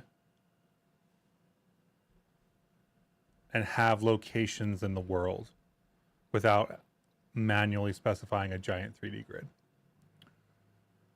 You use Bevy mod create raycast and Bevy blendy cameras, but the cursor plugin does not work correctly with multiple viewports. By multiple viewports, do you mean multiple windows or multiple cameras?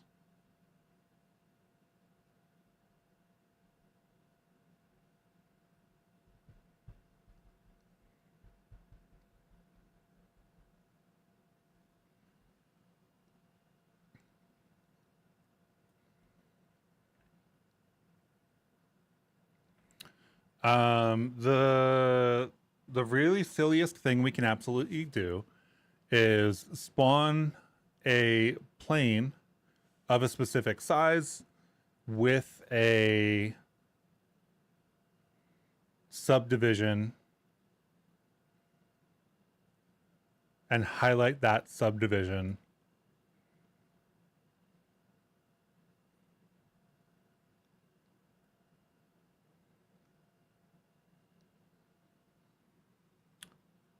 Feels silly. An even sillier thing is we could spawn a lot of planes or a lot of plane like areas.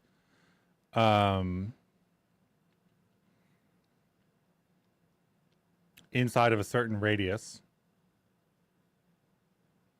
Multiple cameras rendered to different viewports inside of the same window. Oh, split screen. Yeah. I feel like that makes sense. I feel like you would have to do something specific once you start cutting off camera size, right? Because then they would overlay, really, theoretically. Hey, Alpaca, how's it going? Currently deciding how to do a 3D grid.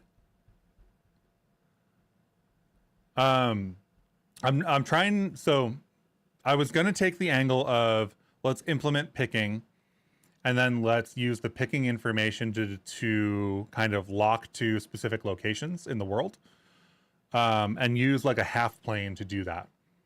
So like a half plane avian collider or a half space avian collider, which would give us the hit location for anywhere that you put your cursor in that 2D plane. It looks like the multiple picking backends. I think we don't have a way to query specific backends. So like if I did on hover avian collider backend, I don't think that's possible. And if that's not possible, then we have to selectively enable backends for UI versus 3D to get that information, which is fine. I can totally do that. But it requires modifying the crate that I'm using for UI.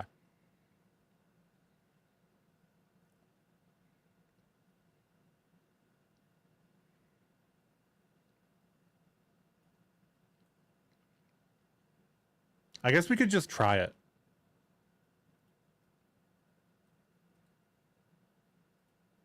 Right?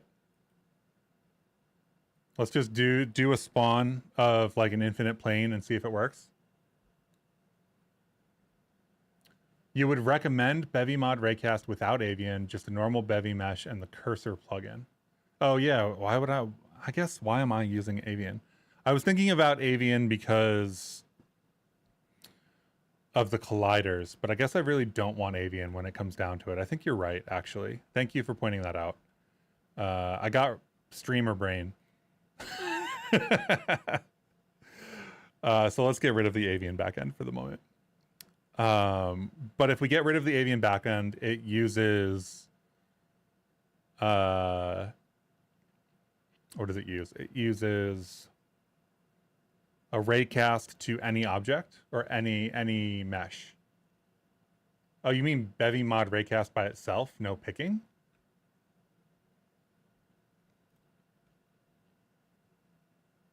I haven't done that before.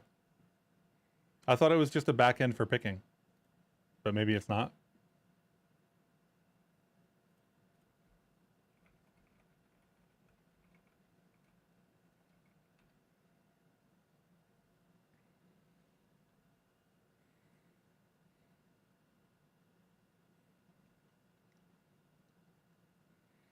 Once you add the components to entities, the plugin will run raycasts for you every frame, and you can query your raycast sources to see what they have intersected in that frame. I also feel like I don't need this feature of the game to run all the time. I feel like you're going to go into edit mode, you know, or like into place mode. And then I want to turn on all of the ability to raycast against this plane so that it's not just always running for no reason.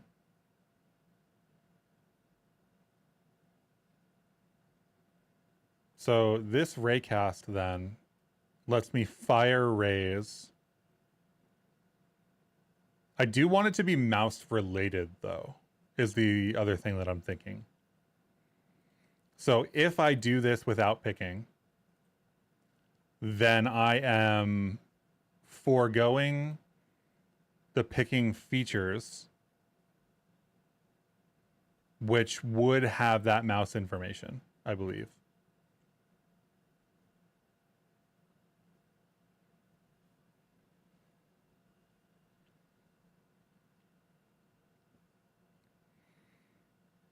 Render layers. Can you render layer picking? If you can render layer picking, we're so sold. Pickable, render layers, makes the mesh pickable, makes the mesh pickable. Light is on both of them. Camera transform, camera 3D order. Does this actually impact? It's unclear. Demonstrates that picking respects render layers in order. So our UI is always over the top, so it will always get hit first by that raycast, which is fine. If there's UI, then we probably want to hit it.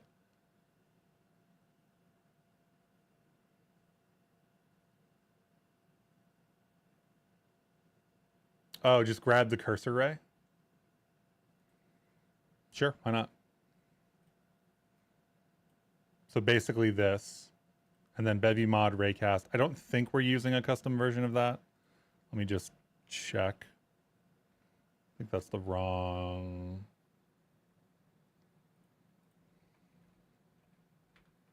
Yeah, so we do need to add Bevy mod raycast in here.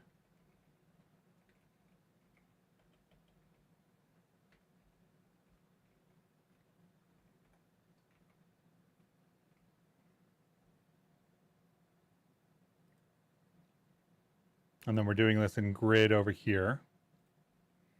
So you're saying do something like this, but add in the cursor ray resource.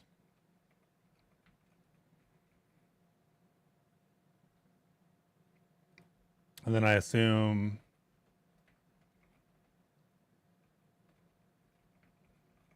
this also has a prelude.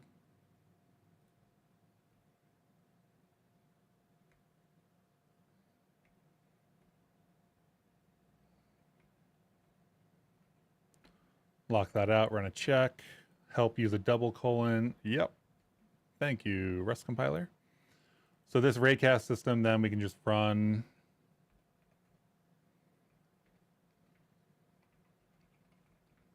on update. I'll just name it raycast system right now because this whole file is kind of like test debug stuff. So we have a ray here, right? This ray 3D goes from vec3 0 to vec x. You're saying use the cursor ray here, right? As the origin.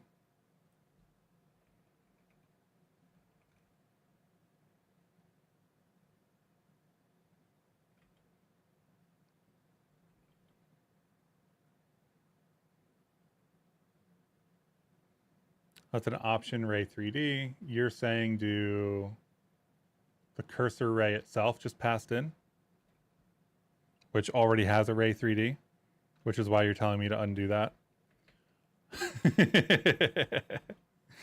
we're chat debugging at this point, which is always an adventure. So theoretically, this cursor ray should do hits. Right now, hits is what? Entity intersection data. Cast ray, cursor ray, ray settings. Yeah, just no, just remove it completely. Streamer on a delay. Do the thing.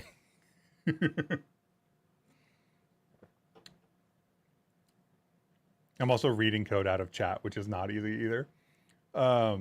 Hits ray, cast ray, cursor ray, default. The issue with cursor ray is that it's not the total thing. So if Oh, just add the cursor array plugin.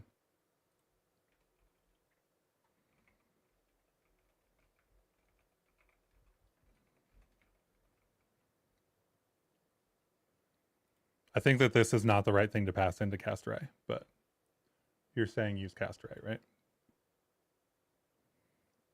Yeah, it takes array 3D, which we don't necessarily have if we don't necessarily have a cursor array. So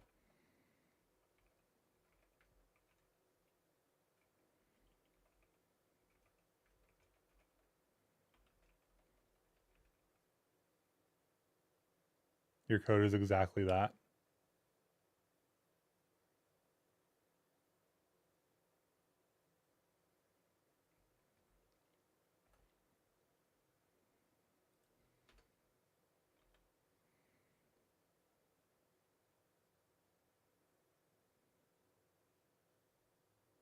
Yeah, dot zero is option array 3D, so some cursor array.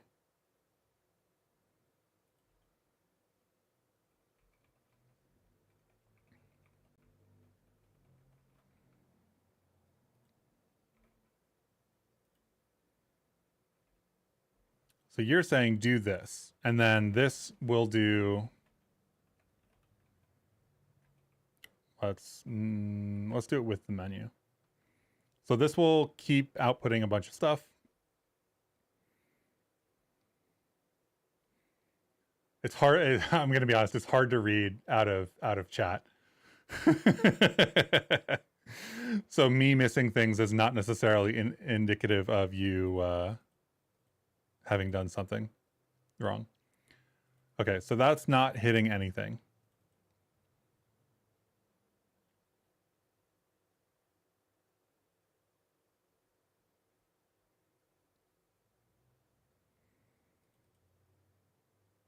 We added the grid plugin, right? Just making sure.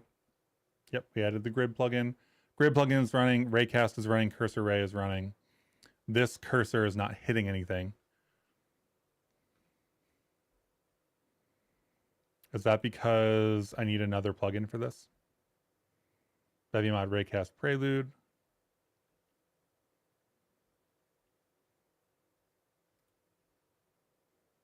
Plugin also provides cursor array plugin for automatically generating world space 3D ray corresponding to the mouse cursor. Yeah, and it says this is useful for mouse picking. So like it is BevyMod picking. We're recreating BevyMod picking effectively.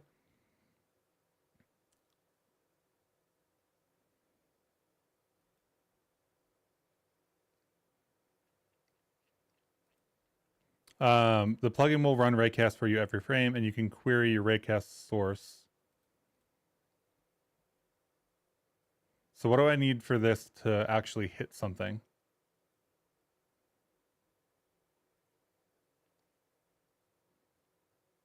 This is not going.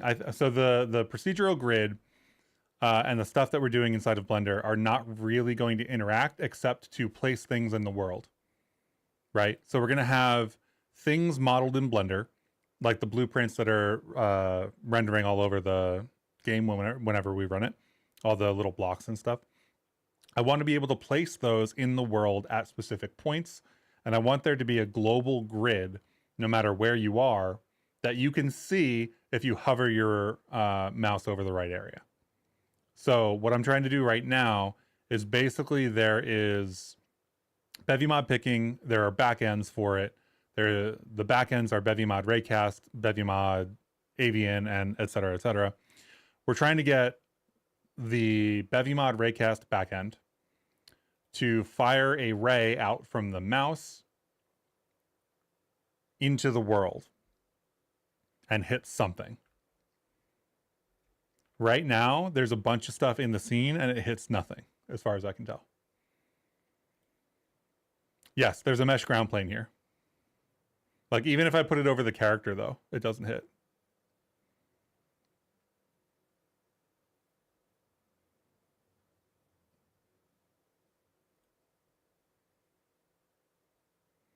But you see that the debug data, I don't know if you can read it. It's hard to read over all the other stuff. If you look at the debug data from BevyMod picking, it shows the mesh that I'm hitting, right? So like this is cube 5. And this is the ground plane and whatnot.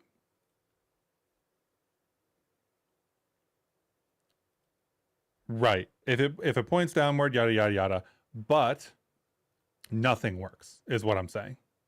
Right. That's what I'm saying. There's literally not a single thing in this scene, of which there are many things, many which have normals in all different sorts of directions. Nothing for that raycast is hitting, is kind of what I'm getting at.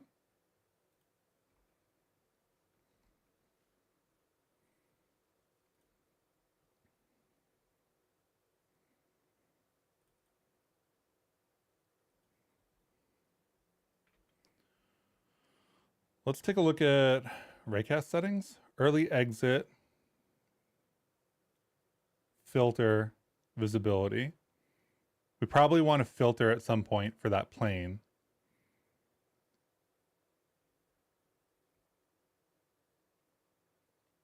When you do your raycast, it may be on the wrong collision layer. It is not using collisions. It doesn't use avian currently. This is Bevy mod raycast, so it just works with meshes. Meshes in the SpongeBob sense. So what's happening here is that all of the meshes, all the 3D objects are on render layer 0 or the default, right? So everything that works by default should work by default. The raycast system for Bevy mod raycast is firing into that environment.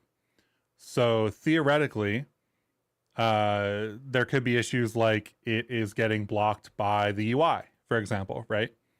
But the UI is a mesh as well, right? So like it should be hitting here is kind of what I'm getting at, right?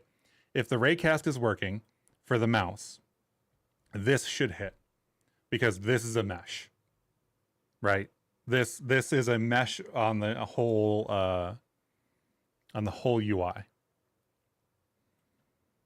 I think I can prove that too. I don't know if this will change if I change the transform. No, it won't.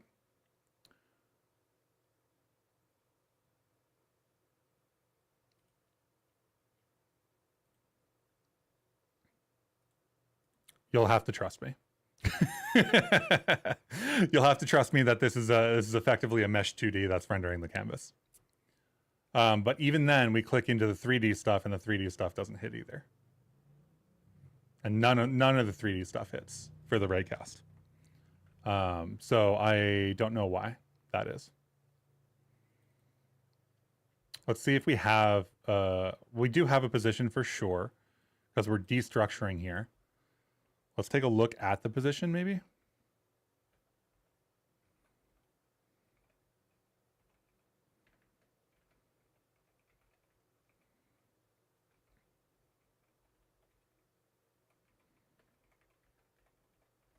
I'm going to change these to being that, and then I'm going to use Rust log here with a value of none, and then wash cycle, which is our game's name, needs to have info on it.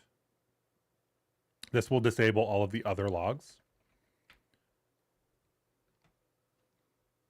so that only our stuff gets output, which means that all the blenvy stuff, which is super noisy, won't conflict. So we have array 3D. That is 113. So this is a screen space array 3D. I feel like 999, I guess 999 is like as far back as you can go before it clips out. So that makes sense. And the direction is 0, 0, -1, so it goes into the Z.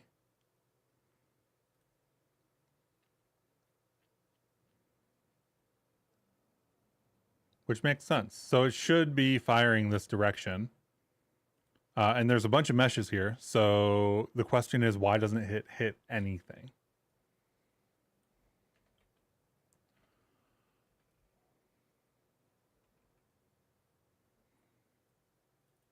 Is this a visibility for the raycast ray?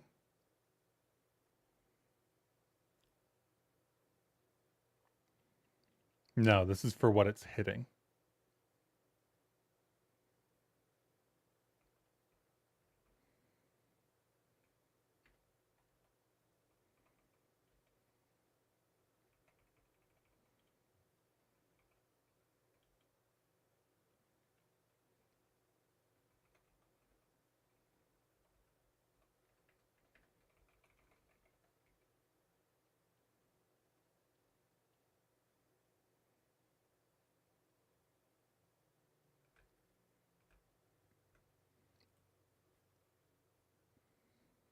Yeah, but I don't know how to specify it to use a specific camera if that's the case.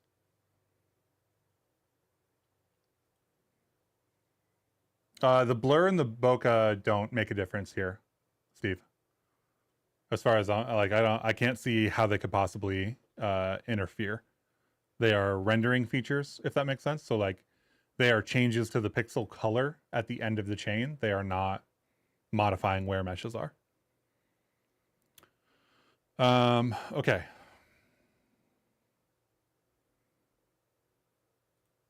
Raycast source, cast method should whatever.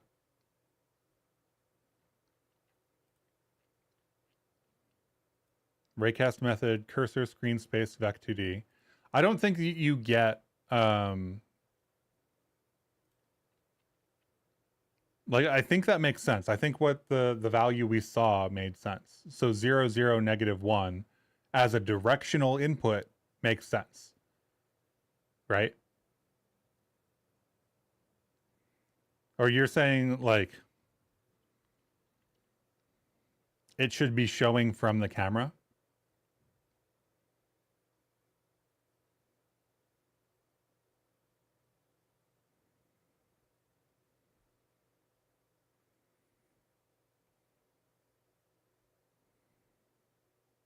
It's awkward that this doesn't have documentation in the docs. Let's go to the repository.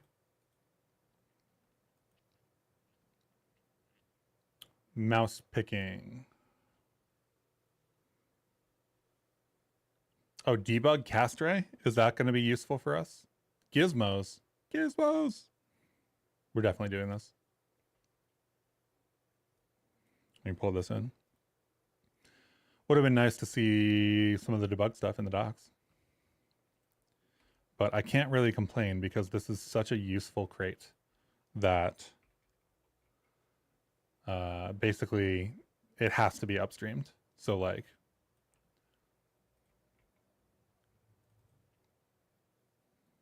can't complain about a thing that is super useful.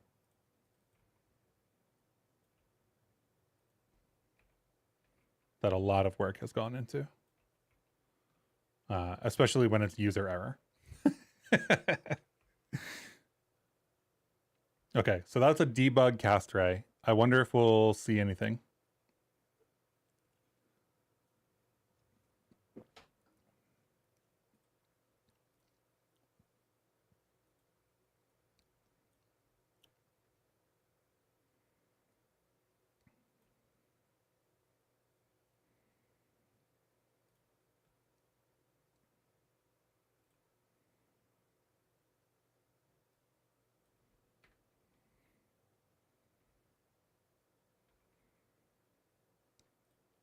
So this is visibility filter and early exit test. Are we sure that cast ray is what I should be using here?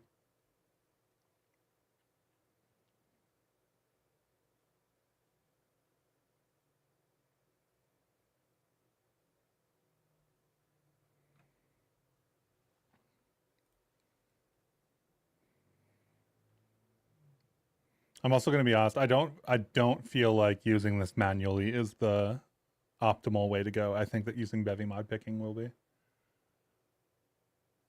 Cursor ray plugin config? Maybe.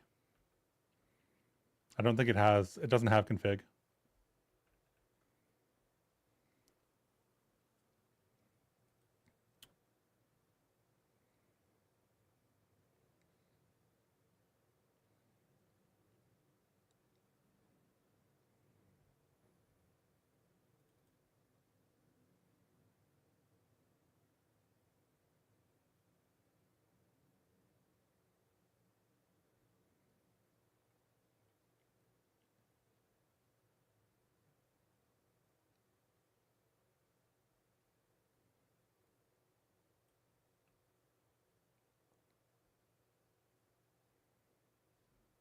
Yeah, I mean, I get that it works in your project that you pasted that code, but your project doesn't have the same setup. So it's missing stuff like that. Like which camera is being used, for example.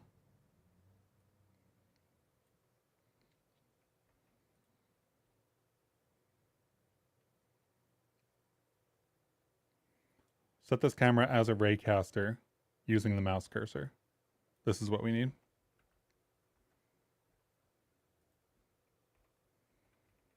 And I don't like, and it's entirely possible that by setting this up, in addition to having Bevy mod picking, that this will mess up anyway, right? Like having both of these things in the environment at the same time that use the same code, that use the same plugin. Yeah, I'm not confident that using both of them at the same time is going to even pan out in the long run.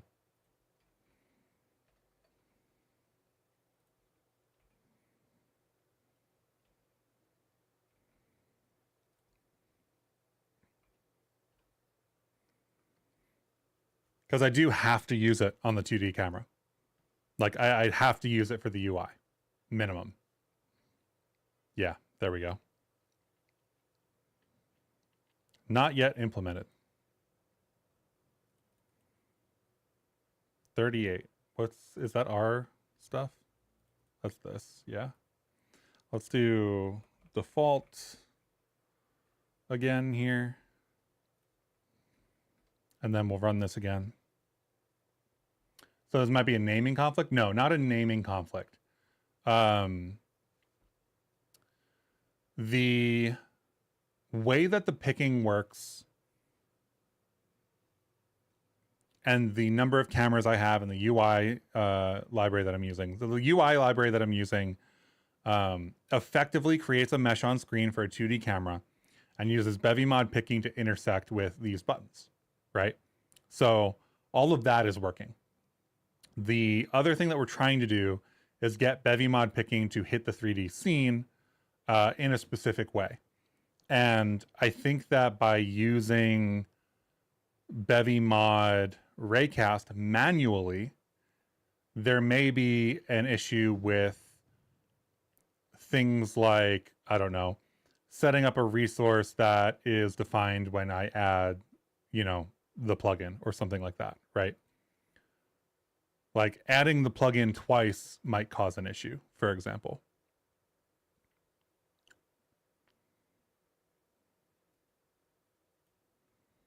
But it won't be a naming conflict. It won't be like these two things are named the same, therefore they're not working for some reason.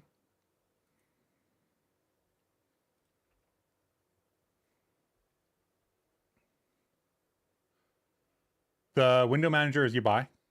I should just make that a Discord. Or not a Discord. I should make that a whatchamacallit. A chat command at this point. I use it because it looks great, honestly. I use it because it works really well. So makes sense.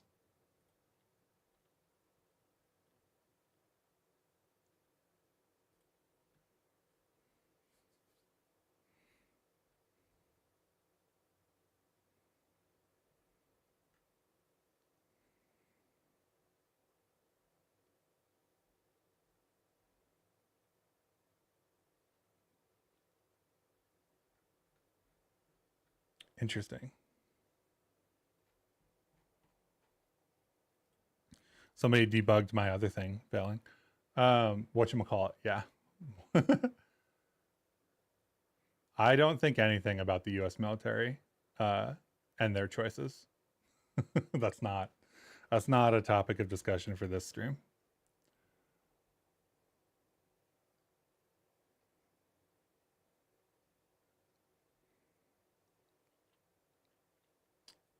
You spawn the 2D camera after the 3D camera. When you say after, do you mean in the order?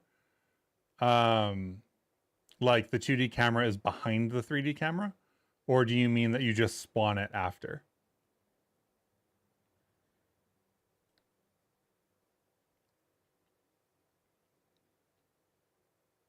Oh, yeah, sorry. It is a Japanese word, if I remember correctly. Um, I don't actually know, but this is the window manager.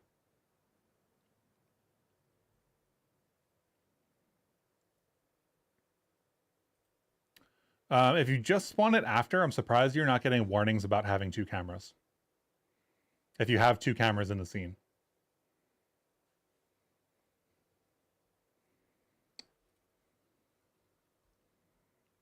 Because I think I can show this easily. Lib, wash cycle, camera, 2D. If I remove order, and let's say remove render layers just to make it clear.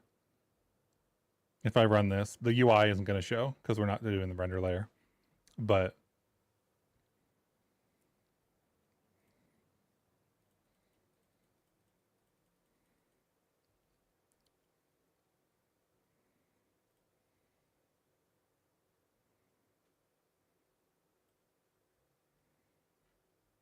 oh, that's because I removed all the logs. That's why.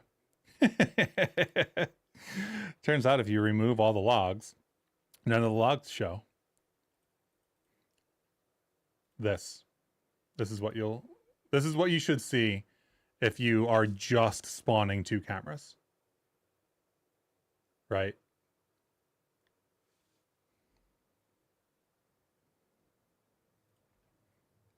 Basically a ton of warnings. With just render layers, I think you have the same issue because the ordering. Because theoretically, I don't know if you'll get the same warning though. Yeah, you do. So if it's just render layers, you get the same warning because it's not actually changing the order of the output of the cameras. So you need order. So if you have to be setting order if you don't have warnings.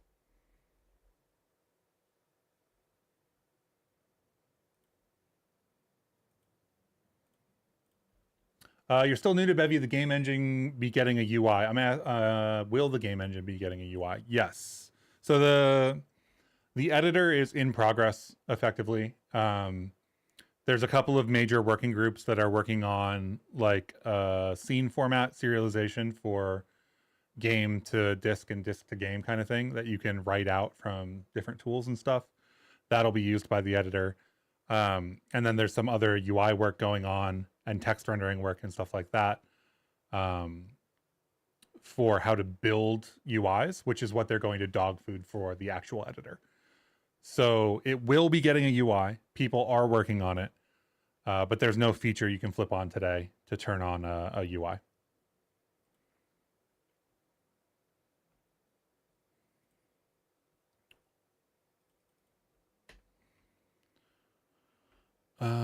Okay, so examples. Is there an example in here to show this? Yeah, no problem. I like the UI is coming for sure, for sure. It is a major reason why like a lot of people don't choose Bevy, and they know that for sure. I think that it like right now, Bevy is mostly for people who can write Rust or build their own tools. The editor will unlock all of the people who either know very little Rust and don't want to write as much, or artists in general. Um, Not that artists can't write code, but like if you are art driven, you're probably going to have a better time today in Godot than you will in Bevy today. And that is an explicit goal of the project to support artists. So that will happen.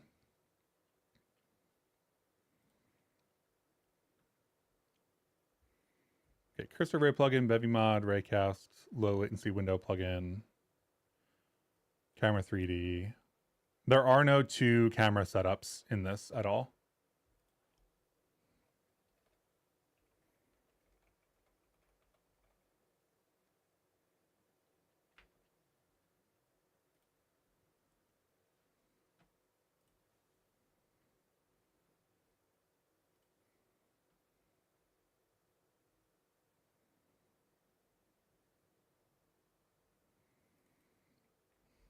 So debug picking mode, Bevy mod debugging, or Bevy mod picking. Normal, noisy, or disabled. Shows the debug overlay.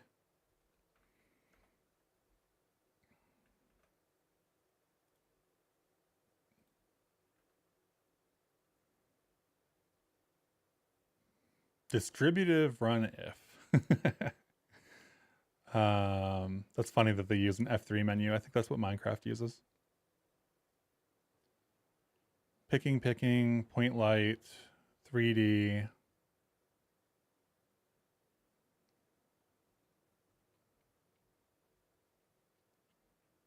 Default picking plugins.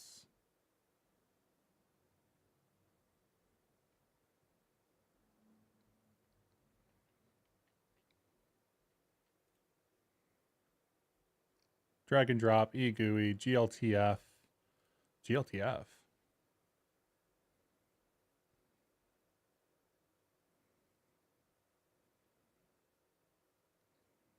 Make pickable, insert pickable bundle. Cool.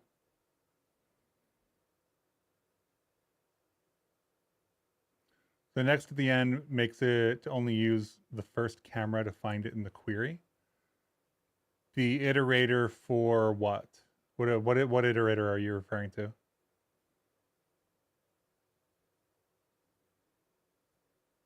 Oh, I mean, we're logging out all of the hits.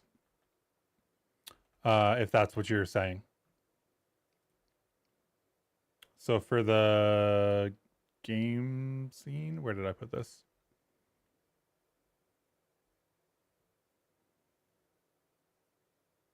Grid.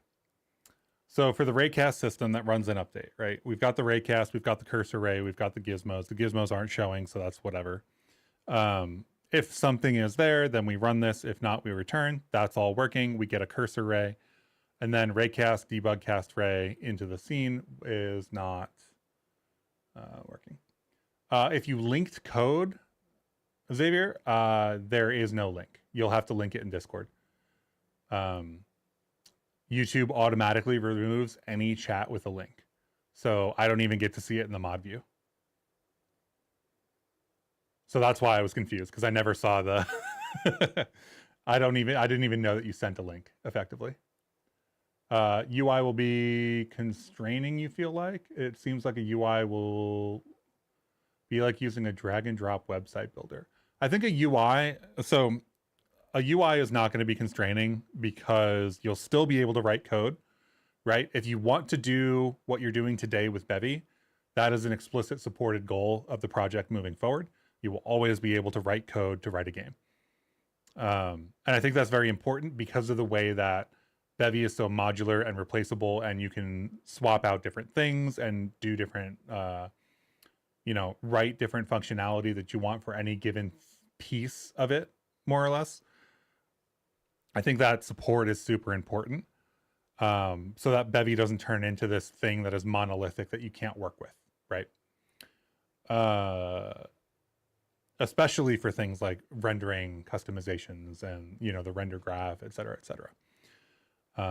But the way that I would think about a UI for Bevy right now is basically like a simplified Blender, which is why I have Blender on screen right now. Like the idea that you can place a plane in like your level or whatever, and then maybe select the next level and like place the plane. And then you still get to use all of the components. You get to place things on things and whatever. And it's just all in engine rather than in a separate program. I think that's super useful, and I don't think it's constraining at all in the sense that you're thinking of. Like you'll still be able to do everything that you want to do.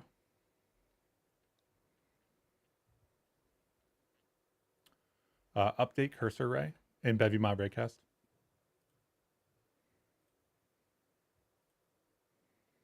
If I can find my way back to the right tab.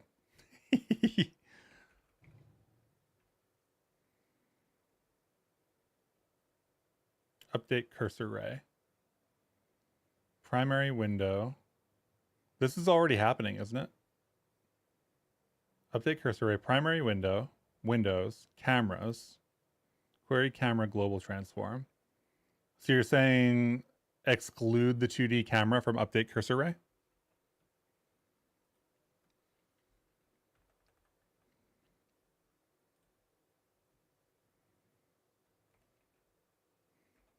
Let me do a quick make sure my UI library isn't actually using cursor ray explicitly before we try to futz with it.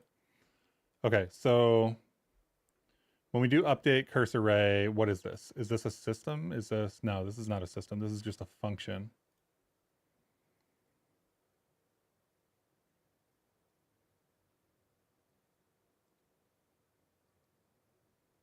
Cursor ray, cameras iter, filter map, camera transform, render target window. They're both render targeted to the window, so we're good. Filter map, window ref, normalize. Primary window get single. We only have one window, we're good there. Filter map, window entity. Yep, we have a window entity, we have a window, the window cursor position turns into a ray from screen space, which is what we should do. There's no other way to do this, is kind of the, so you were saying like the directional vector seemed wrong. I don't think there's any other way to do this because your cursor is screen space definitively, right? Like your cursor is always moving in 2D screen space. There is no way for you to send like a directional vector with 3 dimensions, right? So -1 on the Z makes sense. Now -1 on the Z may be local space to the camera, but yeah. The ray direction is global space. Why would, like,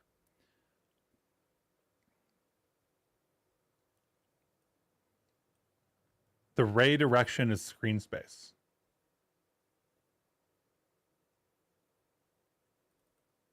Right? Ray from screen space cursor. Oh, so you're saying ray from screen space cursor. This should store into cursor ray. So whatever returns from ray from screen space should be global space. And thus the cursor ray itself should be global space. That's what you're saying. Okay. Cursor camera transform window.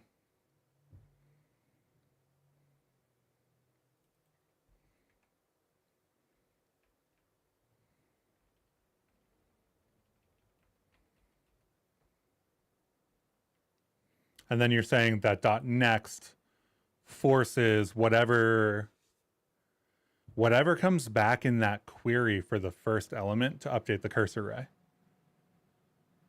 So we basically need to disable this cursor ray and choose a different camera, is what it sounds like.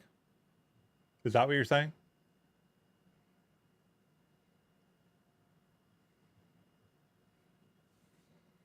Because it doesn't seem like this responds to configuration.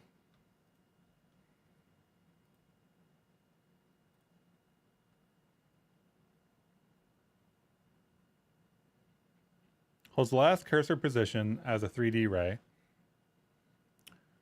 Requires the cursor ray plugin. The ray built in first will have the latest cursor position, but will not account for any updates to the camera position. The ray built in post update will account for the camera position.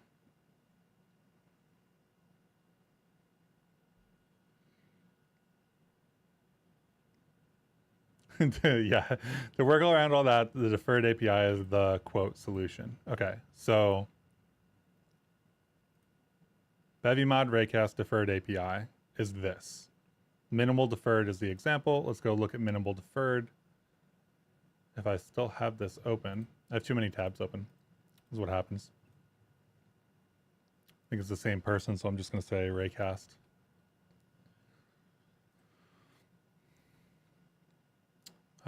Minimal deferred is the example. Okay, so minimal deferred. In this case, we set up the deferred raycasting plugin. We insert, I don't know that this is necessary. That's the debug cursor. So we need this for sure. The ray distance, the raycast set. There's an example for deferred mouse raycast. Oh, perfect. Mouse picking deferred. I still think this is building up into effectively what picking would have done. But I can deal with that later. I do want to get this to work. So deferred raycasting plugin. And then raycast source on the camera. And then you have to use raycast mesh.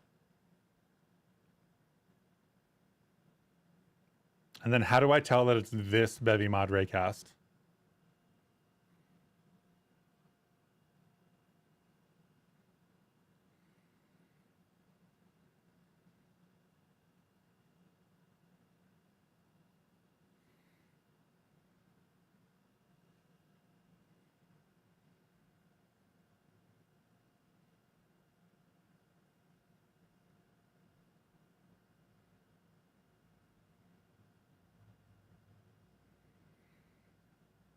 I am not sure that this gets us around the problem.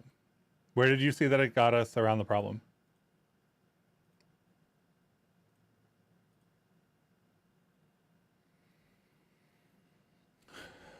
Because the source is going to be on the camera, and that theoretically would get us around the problem because the source would be there. So you would need raycast source on the camera and raycast mesh.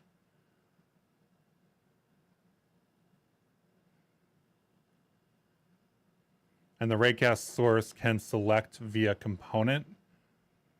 So that theoretical plane then would have the same marker component as the camera that's doing the raycasting. And then theoretically we could use that. Okay. We'll see if it works.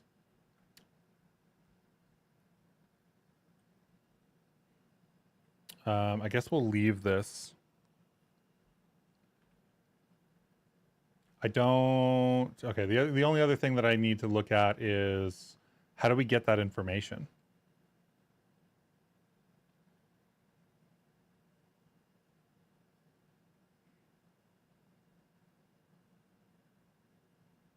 Right, there's no log out of the information here. How do we get the...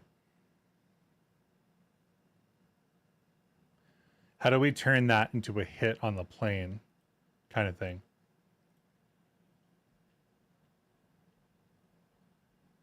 Yeah.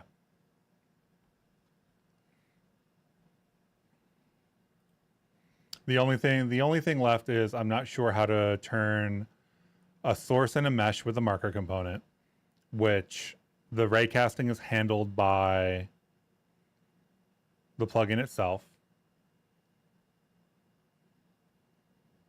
And then how do we get that information?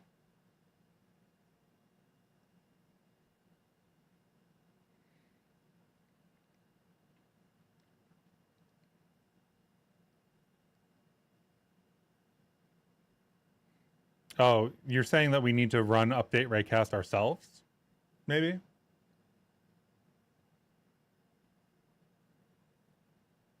I think that's the opposite of what we need to do, though.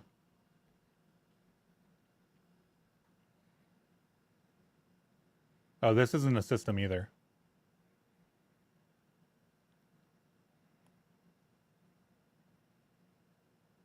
Is it a system? I don't think it's a system. I don't think it's a system because raycast is probably not. So I think we still need the system that we have, what we call update raycast.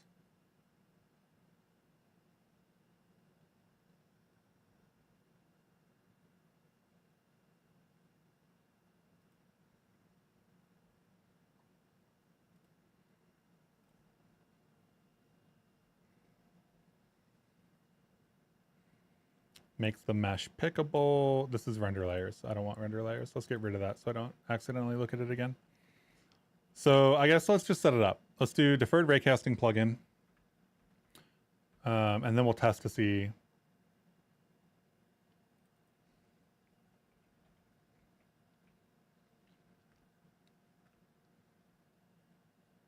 Yada, yada, yada with debug cursor.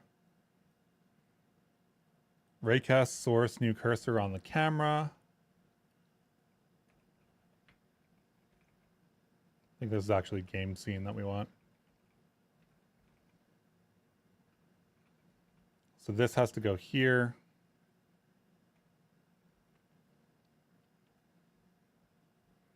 This is unit for the raycast source, but we probably want something specific. We'll start with unit, I guess, and then we'll use a marker component after we get it set up. So this is also using unit. So this has to go onto a mesh. I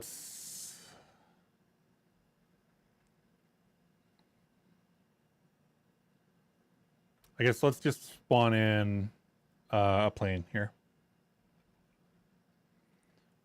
Commands.spawn.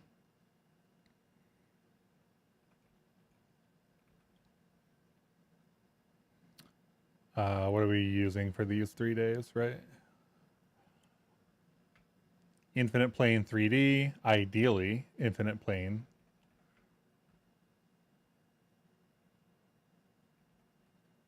I think the normal by default will be in the right direction. Let's see if we can just do default.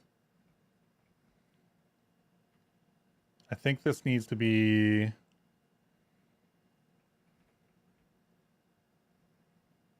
This isn't a component, is it? Infinite plane 3D can't get spawned like that. Infinite plane 3D is new, so I haven't used it all that much.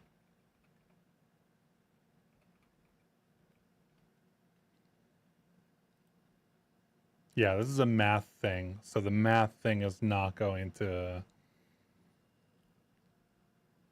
be a mesh. Bounded and stuff works, but I don't think that that's enough. So let's go back to a plane 3D.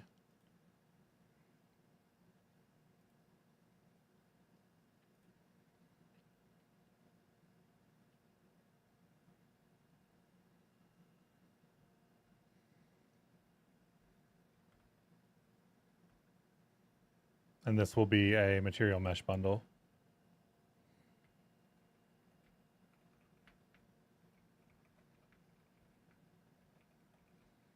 Actually, do we need it to be a material mesh bundle? Why am I doing a material mesh bundle? Let's grab the example. I've now got permanent streamer brain at the moment. So I'm just going to go do this PBR bundle.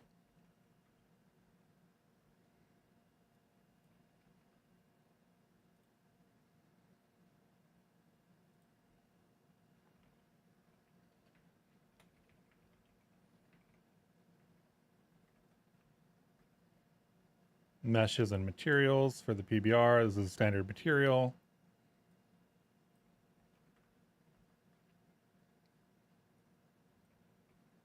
And we don't need images because images doesn't exist. And then silver, I don't want silver. Let's do green 400.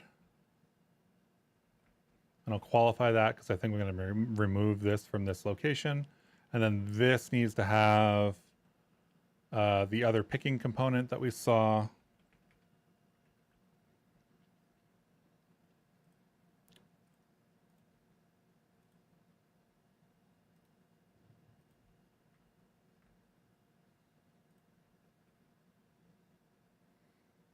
So this will spawn in and then qualify this. And then the marker is unit. So that should be fine. We'll mark it later, I guess.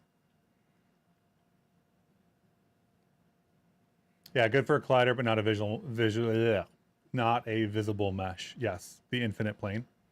There is our plane, so we can definitely see it. I wasn't necessarily expecting that hit to work yet, but it's nice to see our plane in game. And then in grid, this is where we call our updates, systems, and stuff, right? So we've got new cursor, and we've got raycast mesh, and we've got deferred raycasting plugin inserted. Do we need raycast plugin state? Unclear.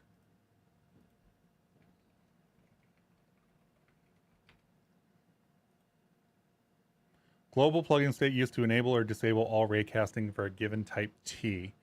So I assume this will be enabled by default and we don't need to insert it. Or we need to turn this on for the unit. I think we need to turn this on for unit.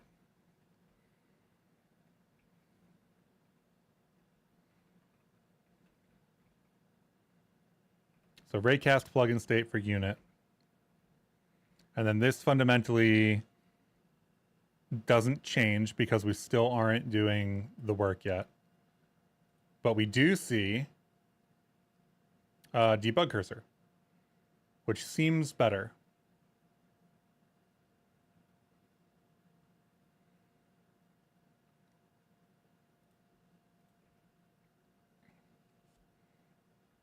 So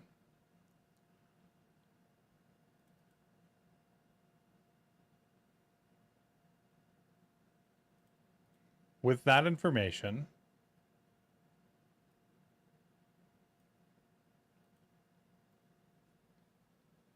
the raycast is being updated. I don't know what the arc that we saw was. So, like for this, right? We've got screen space. It looks rotated correctly, I think. Hard to tell. I don't know what the green circle is.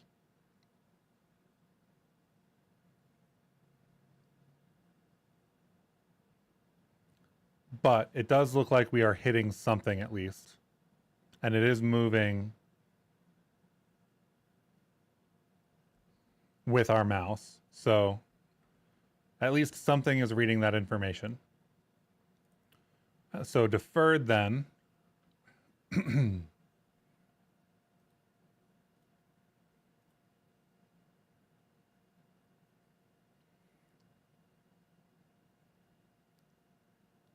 Raycast source. API requires you to add a source to the entity and a mesh to all the meshes you want to raycast against. We have both of those. The source has some built-in modes for common use cases. You can set this entity to cast based on where it is pointing using transform. That's probably what we want.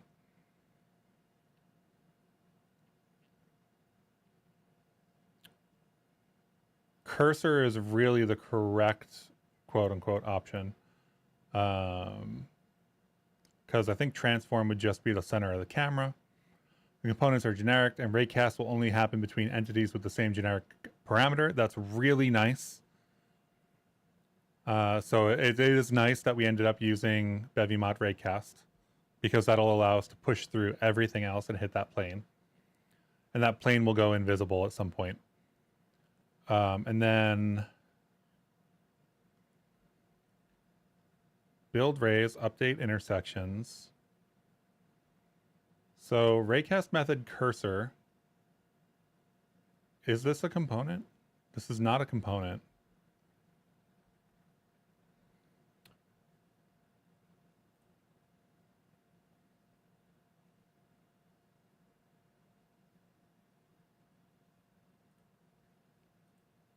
Game scene. Raycast mesh. Intersections. Intersections is not what we want. And I don't think that this makes sense. I think it'll yell at me at this point. Yeah, that's not a component. So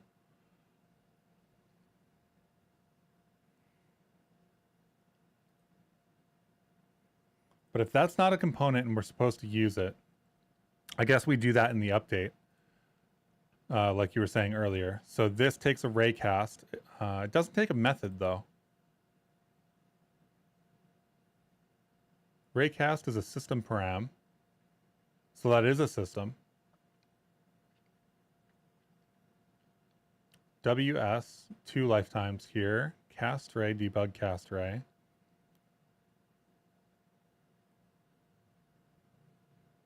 Raycast settings, filter early exit visibility.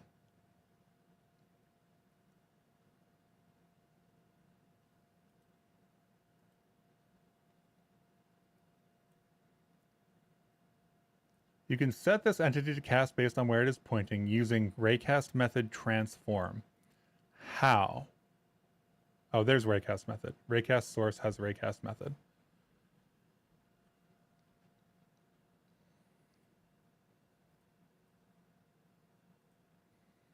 So if raycast, that's mesh. We need game scene. Oh, I guess these are right next to each other.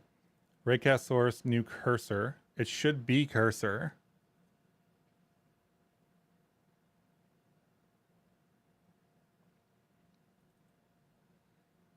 And then how do we get the information? I guess the raycasting is already happening. Build rays, pick source query.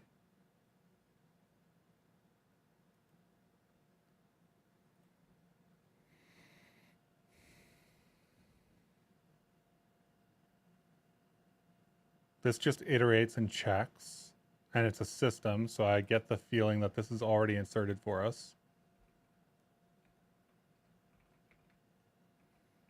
Yeah.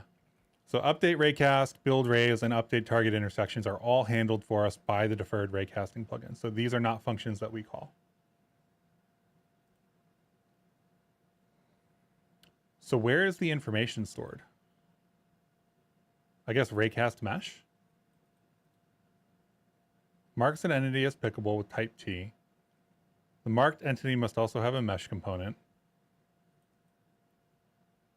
Get a reference to the raycast source's intersections. Here the entity is the entity of the raycast source component.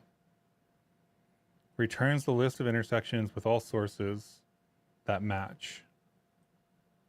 Okay, so we need the camera, we need the mesh, and we need to do this intersections function.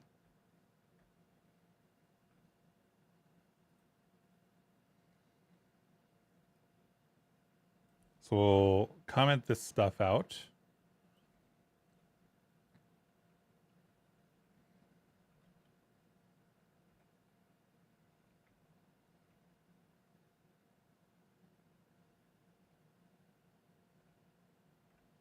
Yeah, the intersections field is what we're going to use. There's actually an intersections function.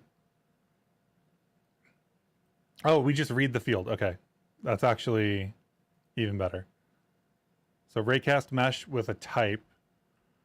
This is a component, so we have to query it.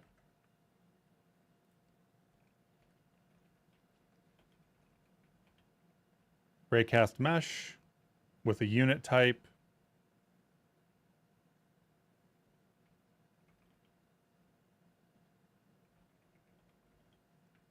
For entity and query,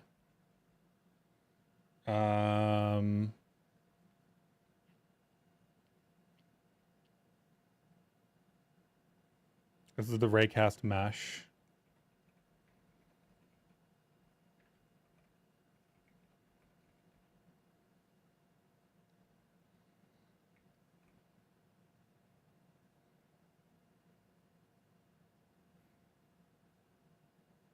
Why is one of these a function and one of these a field?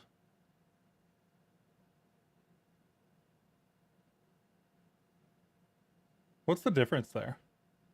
This doesn't accept anything as an argument.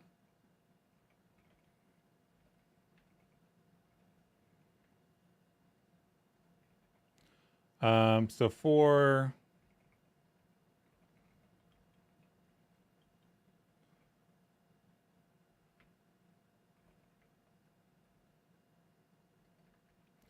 intersection hit. So theoretically, if there are any intersections at all, this should fire.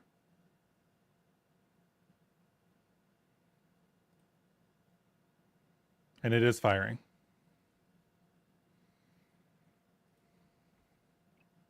So intersection, entity, position, barycentric coordinate. Perfect. Triangle. vec3a triangle index. So intersection data, I think, is what we want. And what I'm going to do is get the gizmos and draw. We're going to draw our own gizmo here.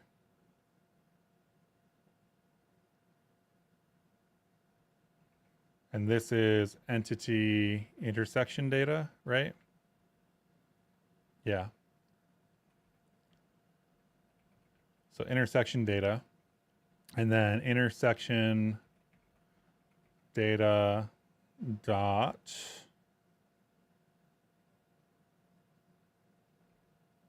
position. Is that what we want? Let pos equals that, and then gizmos. What are we going to draw here? A sphere? A cube? Not a point. A point's probably not going to be visible. A cuboid. Oh, it actually, is that a full transform?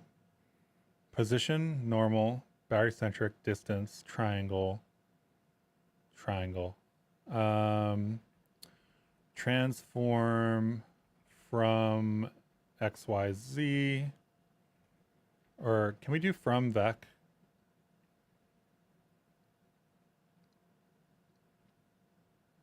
From translation, that's what it's called. Position. Let's do, I don't know. Pink is probably a color that we don't have in here yet. And I think this needs to get imported and then intoed, but. Or maybe it doesn't. Maybe it's fine. And then intersection for some reason has an issue, probably because we're using, because it's named intersection data now. All right. I see chat going. Let's catch up. Could try printing out both to see if they're different. It feels kind of weird. Perhaps the function just updates the field as well. I think that we figured that out. Okay, so there's our hit. Our cube is right there. So we are working. We're working. Cooking with gas now, I guess. Even though gas isn't necessarily better. I don't know. Buy cast iron.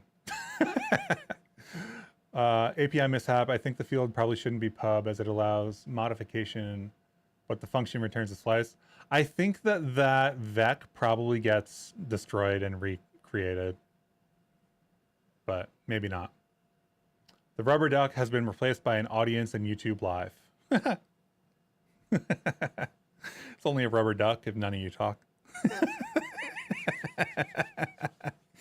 Okay, so we've got the cube, which is wonderful. That is exactly what we want.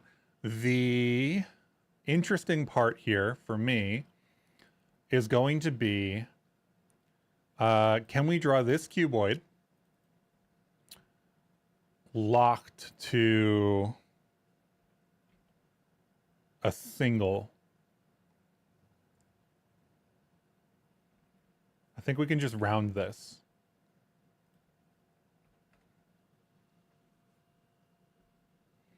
And then in the future, when we want to actually place something, yeah, look at that. We've got a grid. Yeah, right on the character. That makes sense. So this is a 1x1 grid now that we've visualized. I'll get rid of some of this debug information. It's super noisy.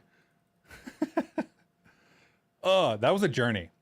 But thanks everyone for hanging out for that. And thank you, Xavier, for the suggestion that eventually did result in the actual solution. Let's not have the debug cursor. We don't need the debug cursor.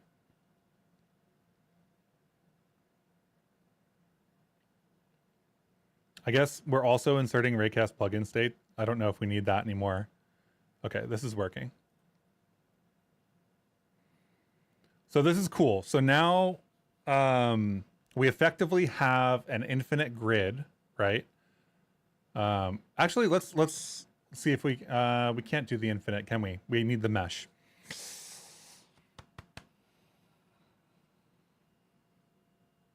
This is why I wanted to use the avian stuff, actually. Now that we've gotten through to this far, this is why I wanted to use avian, because avian will let me create a half space collider that I can then use like this. So that's, I think, a future step. It doesn't necessarily make sense to do now, right? But it does make sense. Why are some of these cubes and others are, oh, because they're falling in. Interesting. I've got the I've got a collider wrong here. No, the issue isn't the collider. The issue is that the plane we spawned here is spawned at 0, 0, and the plane in Blender is not actually at 0, 0. It's slightly lower. So we end up with this, like, I don't know. If this was blurry, it would be like mist or fog or something, right? At your feet. Okay, that makes more sense. You made it look easier than what I would have ever done. I'll take that as the compliment, because, yeah, I should probably just accept compliments. This is very cool. I feel like it would actually be easy to do things like mouse down, click, drag, and build out little boxes and stuff. That would be very cool. I wonder if we'll implement a little building mechanic here.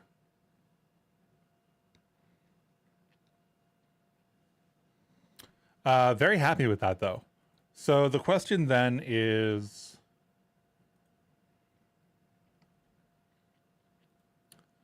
well, do I have questions? I don't think I have questions. I think everything I can think of doing after that is easy. Like picking an object to spawn sounds easy. So you accomplish 3D interaction with the cursor, right? Yes. So the cursor is now firing a ray using Bevy mod raycast.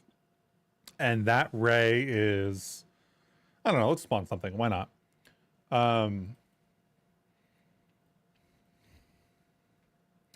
Let's take a commands here. Mute commands. And I left the randomization in the spawn over there. So that's not really what I'm going to do then. Let's do...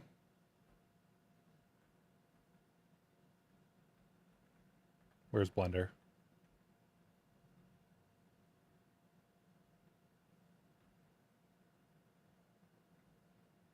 Actually, I think we can do it manually. Let's do that. Let's do...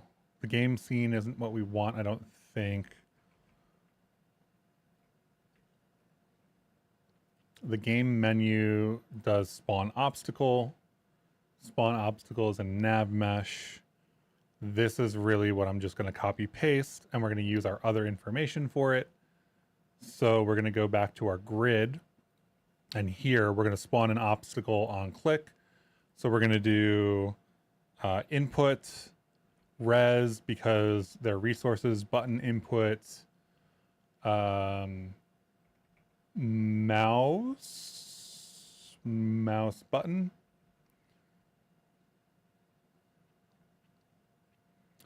and then input dot just pressed, mouse button left click. So when we left click, did that work? Okay, that works. If if click, then spawn. Let's qualify this because I don't think it's going to stick around for that long, rather than importing. And then this position is going to be this position, but rounded. So let's stick the round here, because that's what we want. And then this is going to be the same thing as this.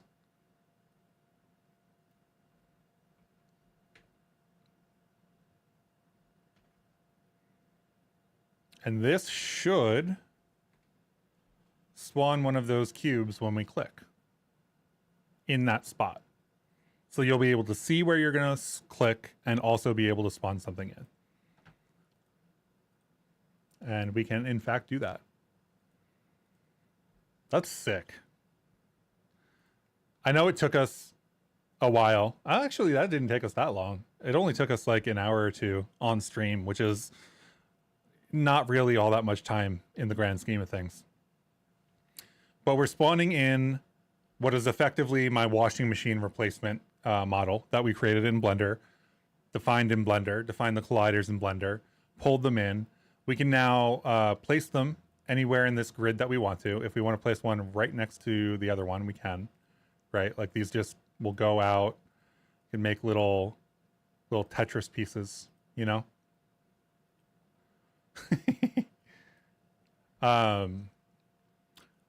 And because they already have the obstacle stuff for the nav mesh and whatnot, when we spawn these in using the blueprints, they interact with the nav mesh. So actually, what we could do if I redo this, I guess I'll do it like this. We'll move the character as soon as possible. No, that's not what I wanted. Run away. So we can actually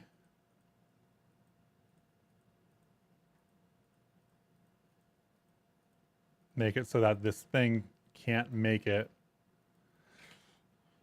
Oh, it went straight through, didn't it?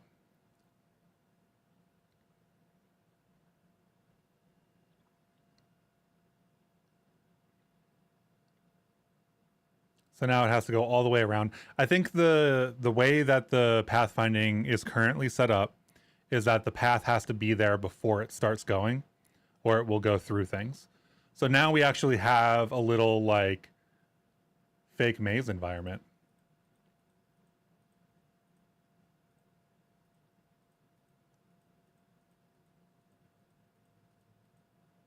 Oops, that's not good. That's it is possible to trap these things. Well, I broke it. So can you pick up a block that fell and move it? Theoretically, yes. And we wouldn't have needed to do anything that we just did to do that. Bevy mod picking already works, and you would just have needed to add cursor drag and then modify the transform. So it would have been a lot easier, actually, because that is already possible with Bevy mod picking. And we confirmed that, you know, Bevy mod picking, when we click on these blocks, does fire that other event. So we know for a fact that that was already working.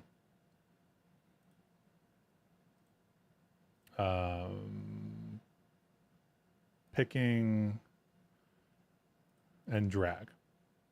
So it would be on drag, you get this, and then you do whatever you want with it. So absolutely possible to do click and drag.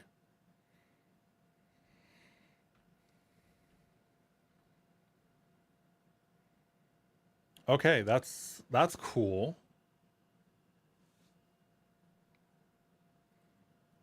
There is no... Okay, so the other thing for this grid to really work out is if something is already placed in a location, I don't want to spawn another thing in that location. Is Avian better than Rapier? I wouldn't refer to either of them as better than the other, honestly. I think that Rapier has strengths in like simulation, right? Rapier has strengths in like actual simulation, and Avian is more integrated with Bevy more directly. It's also newer, so there's a little bit of a like maturity of the library lifespan kind of thing. I do really like Avian. I think I choose Avian because I believe that it's going to lead to a more interesting game development future at the moment. But I definitely do not think that either is the wrong choice. And actually, in fact, I think you would choose different ones for different projects. Like I said, Rapier is better at simulation right now, and Avian I feel like integrates with Bevy better. Um, there's also things like character controllers and whatnot that are features built on top of these things, but yeah, I would say I wouldn't say either of them is better than the other one. I would say they have different strengths, and depending on the project you're doing, you might want one over the other. And they both generally get supported in all of these other third-party crates, right? So like Bevy mod picking has an Avian backend and a Rapier backend. Bevy Chinua has Rapier controller and Avian controller. So does Avian have a nicer API in Bevy? I think that that's a matter of opinion. I will say that if you want to use like system scheduling and stuff and whatnot, the main difference between Rapier and Avian is that Rapier has its own physics world that is completely separate from the Bevy world, which can make it harder to do networking stuff with. That's one of the videos that I made last year. I was trying to use Rapier, and it turned out that integrating Rapier with like rollback networking required a lot of work. I don't know if that's better in Avian. I haven't tried it since then. But yeah. The other thing is that, so Avian is kind of like Bevy first, so to speak, whereas Rapier is like a standalone physics library first, and then a Bevy integration second. So if you were going to do something that was, I don't know, cross-platform for some reason, like something that needed to run in JavaScript and in Rust with vaguely the same behavior, Rapier could be a better choice because they actually do compile and run a JavaScript library out of this stuff. Yeah. I don't know. My current preference for my projects is Avian. I wouldn't say that it is the best choice like all the time, 100%. Never use Rapier, but like it happens to be the choice that I use by default, is the way that I would phrase it. I think they're both great libraries, honestly. There's a lot of work that's being put into both of them.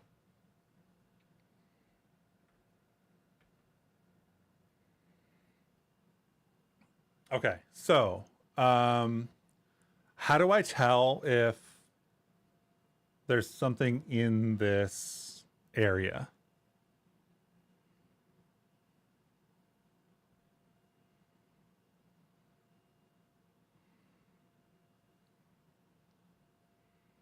Do I translate to a tile location and just mark it?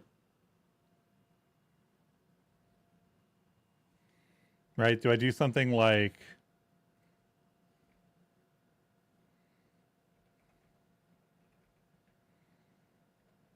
grid location, right? And then I just store that somewhere?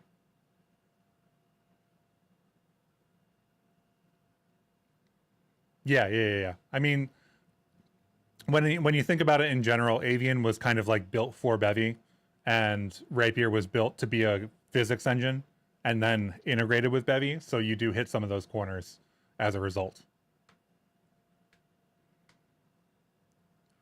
I'm not thinking of raycast object to floor. I'm thinking of, let's say we run the game, right? And we're playing and we're like, yeah, cool game. Yeah. Wonderful. Click, click, click, click, click, click, click, click, click, click, click. I don't feel like I should be able to keep spawning things in this spot like this. Right? Like I'm just spawning another one and spawning another one and spawning another one. So there's like, I don't know, 20 of them right there, right now. That's what I want to prevent. Right? Like I want to know where they are in world space, if that makes sense, grid wise. And I want to be able to probably serialize that data so that you can create something save it out, load it back in, right? Because you don't want to, nobody wants to play a game where they click a bunch like this, place a bunch of things, you know, do a bunch of upgrades, and then like lose it all. So this information has to be serialized to disk. I think probably the best way to do that is to store the grid information somewhere, somehow. I don't know. Yeah, basically hash map, right? It's the same approach that Bevy ECS tile map takes for 2D. It has a tile storage, and it also has the tile entities in the world. But I also need to do like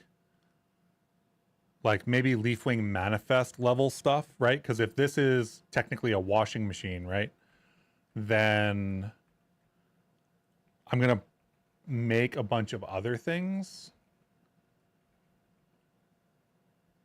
right? Leafwing manifest. So probably what I want to do is create a bunch of like, or create like a CSV of some kind, associating all of the things together. And then I want to be able to serialize out like the grid that the user has modified with all the tiles and things that are in those places, and be able to load those back in. So probably something like Leafwing manifest, it feels like. Have ever tried Nix, NixOS, Nix Darwin? I haven't used Nix on Mac. Well, that's not true. I tried it a long time ago, but it's no longer relevant. I don't use NixOS. It's not super interesting to me. Like, it's interesting as a technical project, but I don't care enough to use it, I don't think. Nothing against it in general. Like, it's interesting. But one of the things that I have to take into consideration whenever I use a new tool like that is whether people are going to understand what I'm doing on stream and what I'm going to do in like videos and stuff.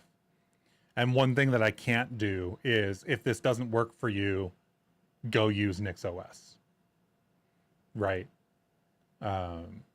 So like I need to be able to run things on like a regular Mac system or like a regular Windows system. And I can't use something exotic for all my videos, in my opinion. That's why I use VS Code too. I'm an Emacs user.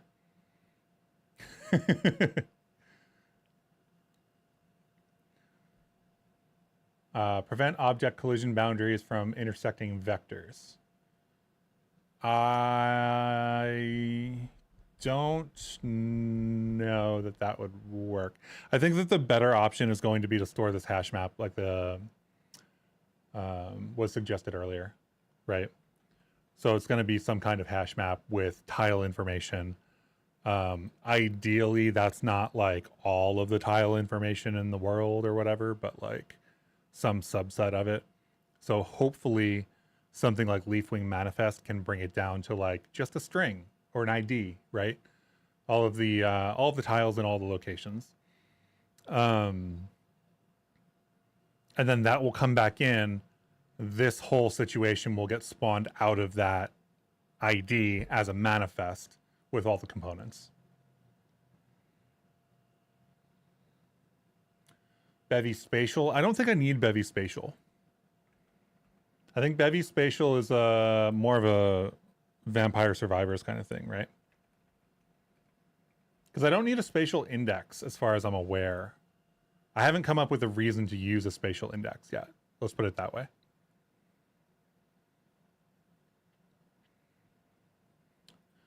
Right, that makes sense. I think it can be a nice addition to projects to make it easier to develop, contribute. You can configure a shell with the packages needed for the environment. Yeah, the only issue is that you need people to like switch the tools that they're used to be able to contribute.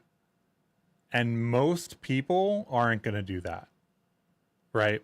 When I think about open source maintainership and like keeping projects alive over time, like the development of new maintainers is a huge issue, right? There's a limited number of hours for each person, limited number of effort for each person. So like over the course of, 5 years, 10 years, whatever, however long you're going to maintain your open source project. Um, the vast majority of changes that come from the outside world are going to come from drive-by contributors. People who change things like docs, people who change things that they need for their one project and then disappear, and stuff like that. And all of those people are what I would term kind of like low investment effort contributions. You're not going to get somebody to install NixOS or Nix package and use it specifically to do development on your project unless they have a really strong reason. So, yeah, I don't know. I wouldn't set it up in my projects as a suggested contribution mechanic, because the people who hang around and maintain it are going to do their own thing anyway, right? They're going to have their own preferred way to do development on the project. Yeah, I don't see it as being useful. I see it as being a large barrier more than useful. Yeah, I think the here's the classic way to install deps, but here's the better way with Nix that we all use as maintainers means that all the maintainers use Nix and the regular install path isn't maintained. Right? Like if you're not using things the way your users do, you don't it doesn't get maintained over time. Those instructions will go degrade over time. Is Vim more useful than VS Code when you need to SSH into a server to edit code? I would say yes. Like Vim and Emacs are probably more useful, specifically because they come with things like Emacs comes with Tramp, right? Which allows you to like SSH through a bastion and then edit a file like on a server from your editor without installing additional software on those servers.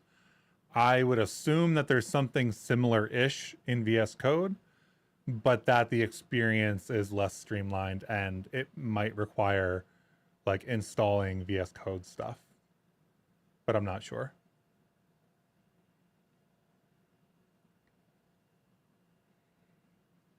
Yeah, I mean, I hear what you're saying, Juniper. Like, hey, it's Nix for the people that use Nix. It lowers the barrier. But it increases the complexity that people have to deal with when they reach your project, right?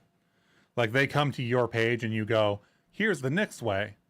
And they go, do I actually need Nix to develop on this thing? And if you don't have it on there, then they don't need to ask that question. And like similar to the way that AWS is scary for a lot of people, Nix is also scary, right? Like you don't want to have to install what looks like an operating system, right? I know that the package manager actually can run on Darwin and whatever, and you don't need Nix OS to do Nix stuff. But it's like, why would I use Nix over like Cargo? And like those kinds of questions all come up. So I personally don't really agree that including Nix in a project lowers the barrier. I think it increases the barrier. Once you're at that level, it can make things easier, for sure. If you're just a Nix person and everything's in Nix, it can make things easier. I totally believe that. It doesn't lower the barrier for new contributors, though.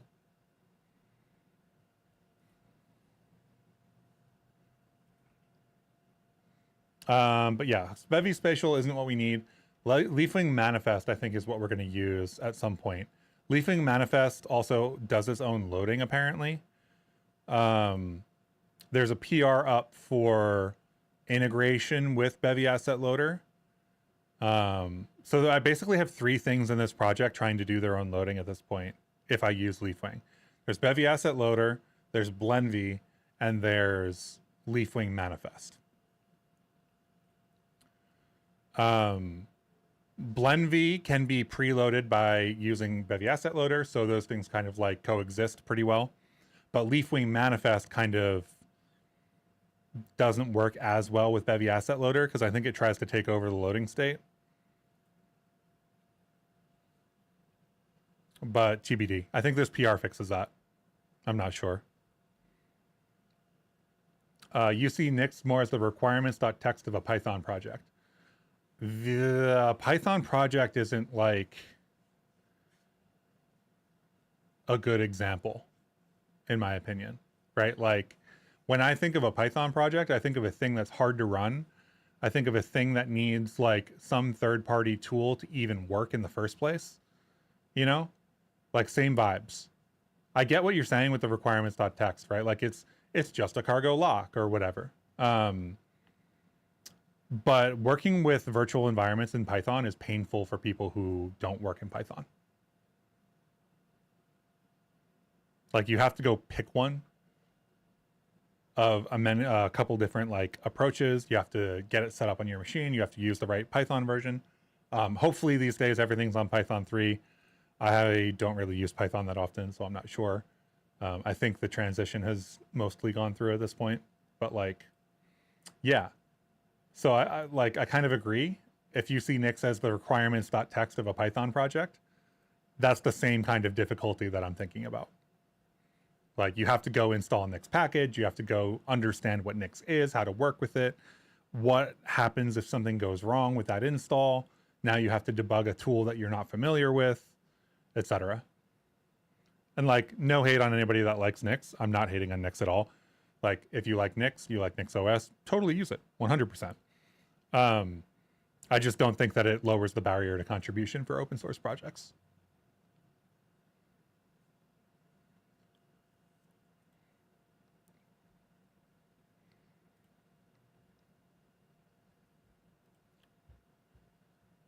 So leafing manifest is going to be super useful, I think, for those options. I think we have to at least have two things. So like, I'm probably going to start off with them being like a blue cube, a red cube, and a pink cube or something. Just so that we have multiple options. And then we'll have connections to the kind of like asset library that we're building up in Blender. In this case, it's like a washing machine and like some other stuff. I've got the nav mesh in here too. But it'll be like washing machine, like upgraded washing machine, like super upgraded washing or whatever, you know?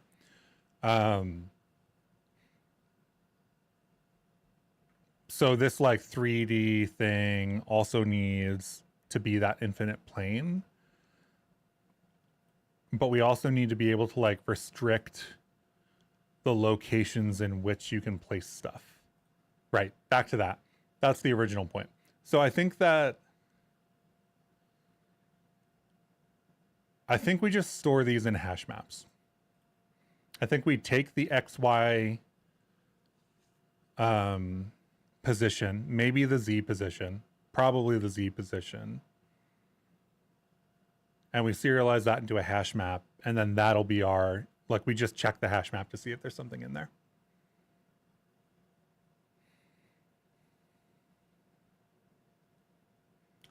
Yeah, when it goes wrong, it really does fall apart. The Nix stuff, that is. The errors are some of the worst and least descriptive I've ever encountered. That's really unfortunate. You use it with people that didn't know Nix in studies and let you tell you it was easier to have reproducible Java environments and stuff. I set up the environment and they just used it. Yeah, I mean, if they don't touch Nix and you're vending out effectively virtual machines to them, then sure. But that's an argument for Nix as a piece of infrastructure that you use to vend out like computers to people effectively, right? It's the same argument Docker made. I don't know that Docker really made that argument well, but that's kind of like the same vibe, right? Like here's a thing that you can just use to, you know, do development in. But handing somebody a Docker container or Docker image, it has the same issue, right? If they don't know how to work with Docker, then they basically can't work with your project, right? So you're going to work on spawning location now? Yeah, I think I'm going to implement this hash map next and prevent it from double placing. Didn't the creator of Docker say that if Wasm was around, there wouldn't be a need for Docker? Yeah, the Solomon. I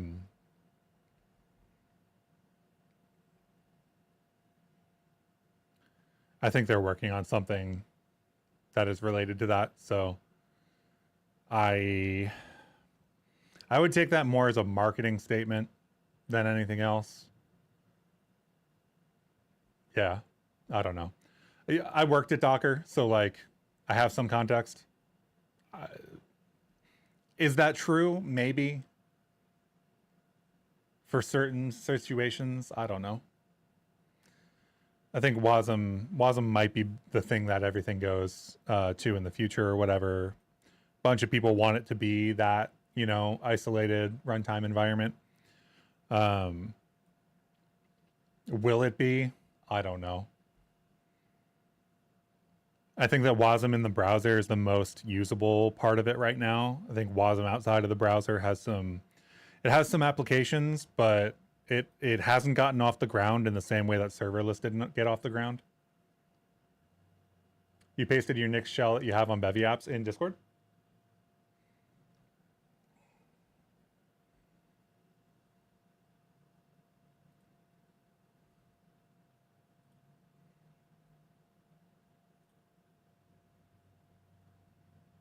Nice, yeah.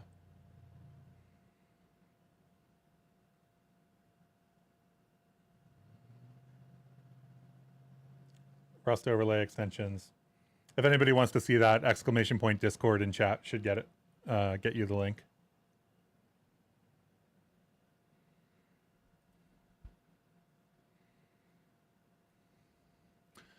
So if pressed, then so this grid, then we're going to have a grid location, which is going to be a resource because there's only going to be one, I think. For now, anyway. We're going to derive resource on it. Grid location is just going to be a hash map from vec3 to what? To bool for now. We only have one item. This item will be... Oh, wow, that's a lot of hash maps. Everybody's got their own hash map. It's great. We'll implement debug here too. So grid location, then we'll do a blank resource, right? Insert resource. I guess init resource, right? For the moment anyway. Grid location. Grid location, we can derive default here because the hash map is just going to be empty anyway. And then for grid location, we'll want to get this in our raycast system as a mutable resource. Is this supposed to be called grid location? Grid location sounds like the wrong name. We're going to call this grid store. Grid store is going to be a res mute grid store. And for now, we won't impl anything on it. We'll just use it as is. So it'll be .0 whatever. We could probably do deref and deref mute though.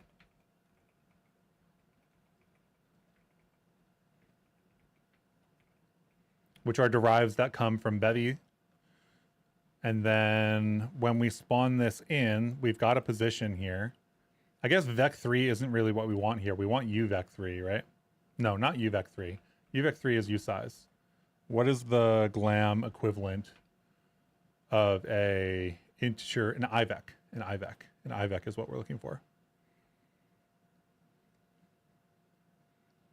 Yeah, ivec3. Because we want these to be integers. These have already been rounded, so we're not going to lose any information by doing that. Grid store is going to be an ivec3, which I think is good. And then we're going to spawn that. And we're going to do grid store dot insert.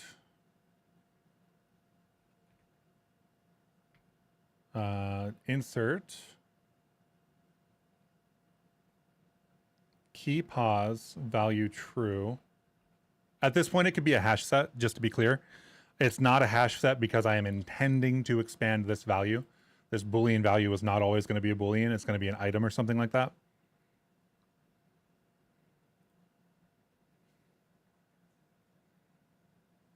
Yeah, I do think that you're going to be able to stack stuff.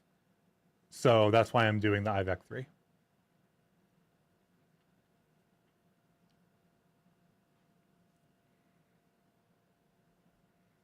Okay, I think it will transition from Avian to Rapier. The API is so simpler and the docs are amazing compared to Rapier. You mean you're going to transition from Rapier to Avian? To Avian from Rapier. Yeah. Okay. Yeah. I do really like Avian. I don't have anything against either of them. Like I said, I do think Avian is solid. It is what I use for all of my projects right now. Can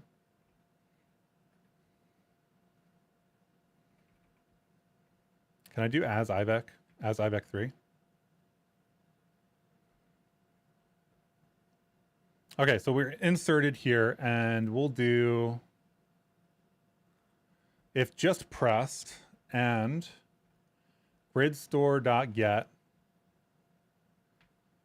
pause.as IVEC3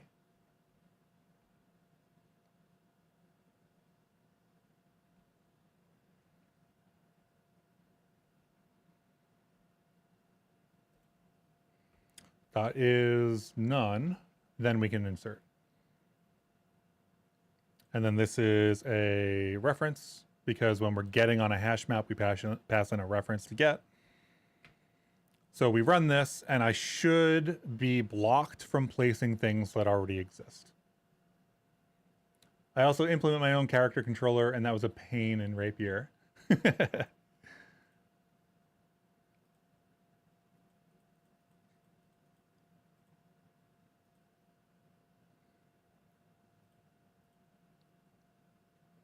I think that's working. It's hard to tell with all of the additional logs.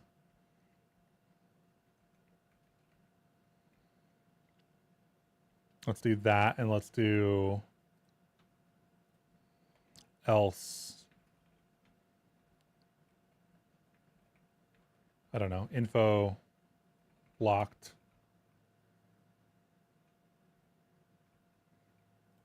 So we'll run that with our debugs.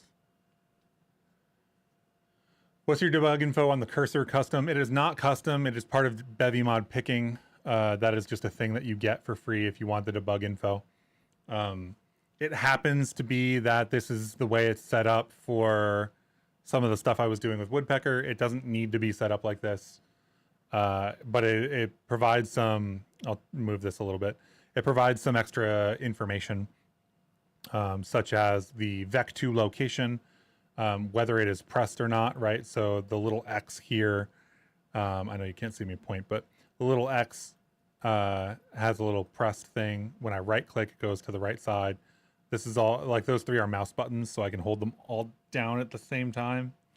And then which entity you're on, so what it raycasted to and stuff like that. So very useful for debugging. The same information effectively that we had when we just did our deferred raycast stuff.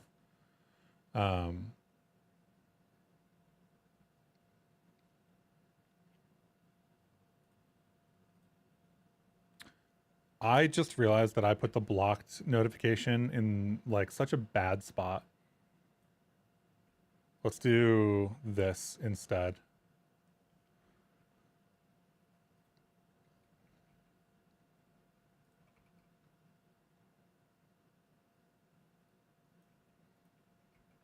So if we have an attempt to actually spawn something, that's when we'll spawn, when we'll say blocked or not.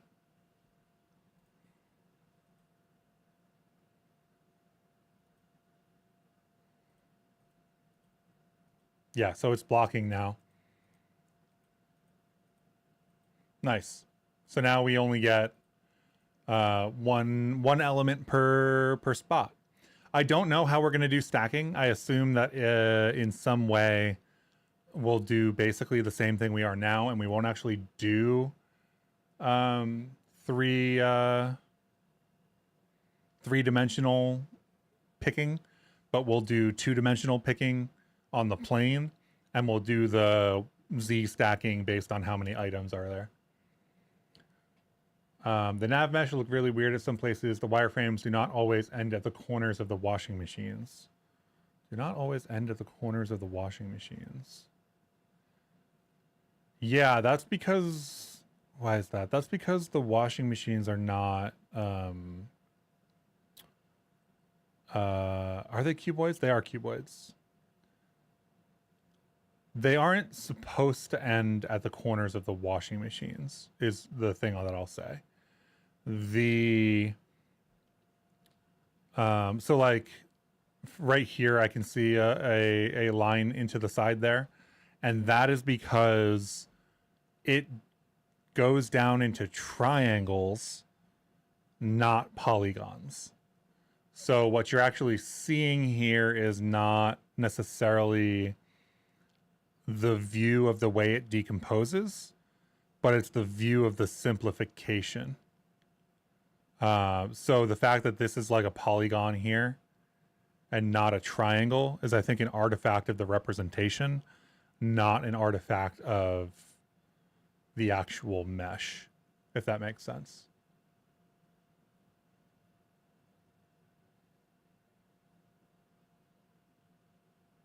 Yeah, we could also do stacking based on additional...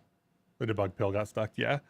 The other thing about dynamically updating this thing is, like, if the pill will move into spots with colliders because I'm not currently updating the path with the new colliders and stuff. So you can actually get a washing machine, a blue cube, that spawns directly on or spawns in a way that traps it. Not terribly surprising. This is not going to be the way it works at the end, so I don't think that's going to be an issue. But yeah. But this is the thing that I've seen before. So async compute task pool. This is the Delaunay triangulation for the Pollyanna stuff. And I think that with enough iterations in the right way, this is a bug in Spade. That's interesting. Yeah, with enough iterations, it can actually get into a state where it panics. I haven't done any debugging on that yet. I don't really intend to at the moment. This is not the use case that I have for the nav mesh, right? Dropping a whole bunch of stuff dynamically as things are running. So I'm not worried about it. If it happens in like actual gameplay, then I will definitely look into it. Yeah, I don't think... So like stacking would be pretty easy, right? We could probably even just do it right now. If it's none, then it goes. Otherwise,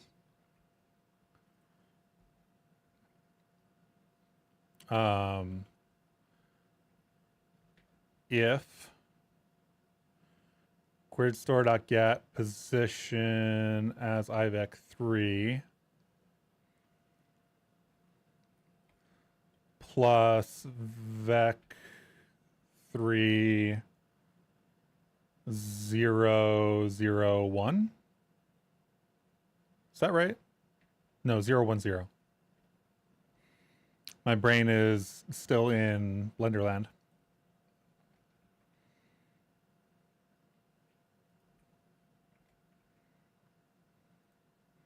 Otherwise, also vec3 is a thing. They put that into math, Bevy math now. So if you like little shortcuts like that, you can have them. I don't know if there's ivec3 though. Yeah, there is. Cool. I don't know if that comes from Glam or Bevy, but it's cool. So in that case, we do this, and this is our position.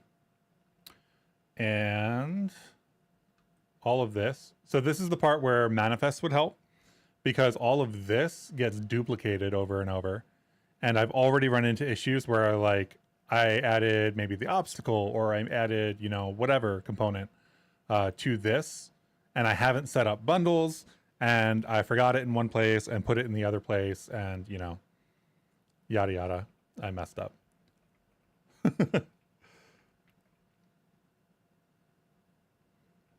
So this is pause as vec3 because we need the actual F32 translation. So this should put something over it. And theoretically, we could just run this as high as we wanted to go until it got to the roof.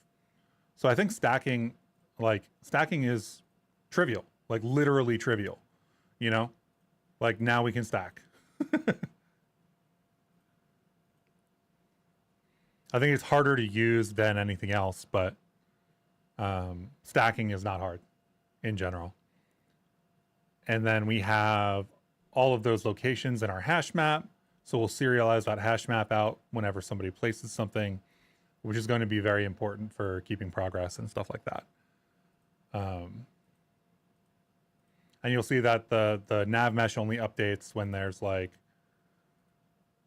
something on the same level. So the stuff on the level above wouldn't even affect the nav mesh. Which is very cool. I'm happy with that. It is almost 12. So I think that's where I'm going to call it, unless somebody else has like a question or a thing they would like to see on stream today. I feel like we did a lot today.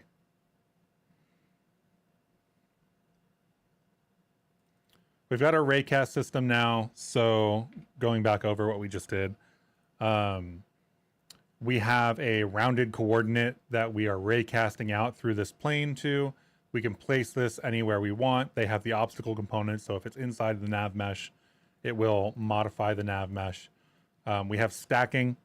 We have blocking of placement for things that are already stacked to the height limit. Yeah, a bunch of stuff like that. And then Bevy mod picking and Bevy mod raycast work. What else did we do? We did other stuff.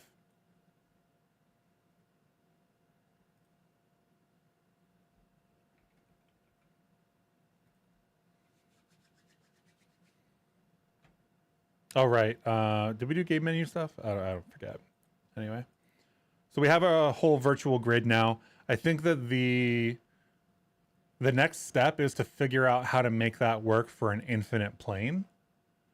And then probably also figure out how to block areas from Blender, right? Like one of the things about this implementation is that we're taking everything from Blender for levels and for items. So if we go to like level 1 or whatever, and like it's just a rectangle right now, right? But if we make that an infinite plane, how do we block certain locations? Like if I added, I don't know, a cube, right? And I moved it, you know, here, and I scaled it on the x-axis by 5. Like, how does that area get blocked off in the grid? And I don't know that I have the answer to that right now. I can think of a couple different ways to do it manually, to like label this as like blocks off, you know, these tiles or whatever. I would love to automate it. I would love to have that automatically discoverable based on the design of the level so that I didn't have to constantly update it.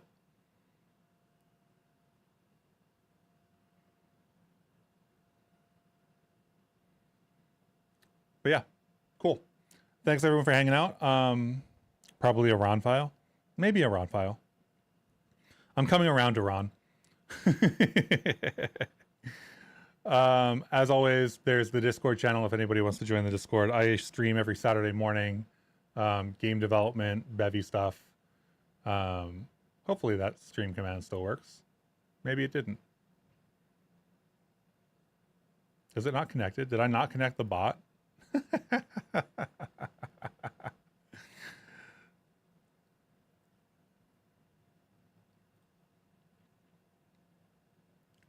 That's hilarious. I think I didn't connect the bot.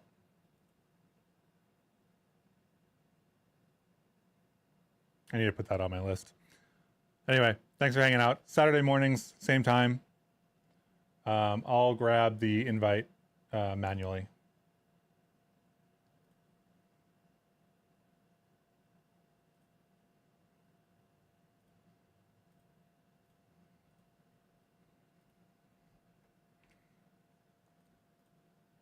And I'll see you next weekend. Thanks for hanging out, y'all.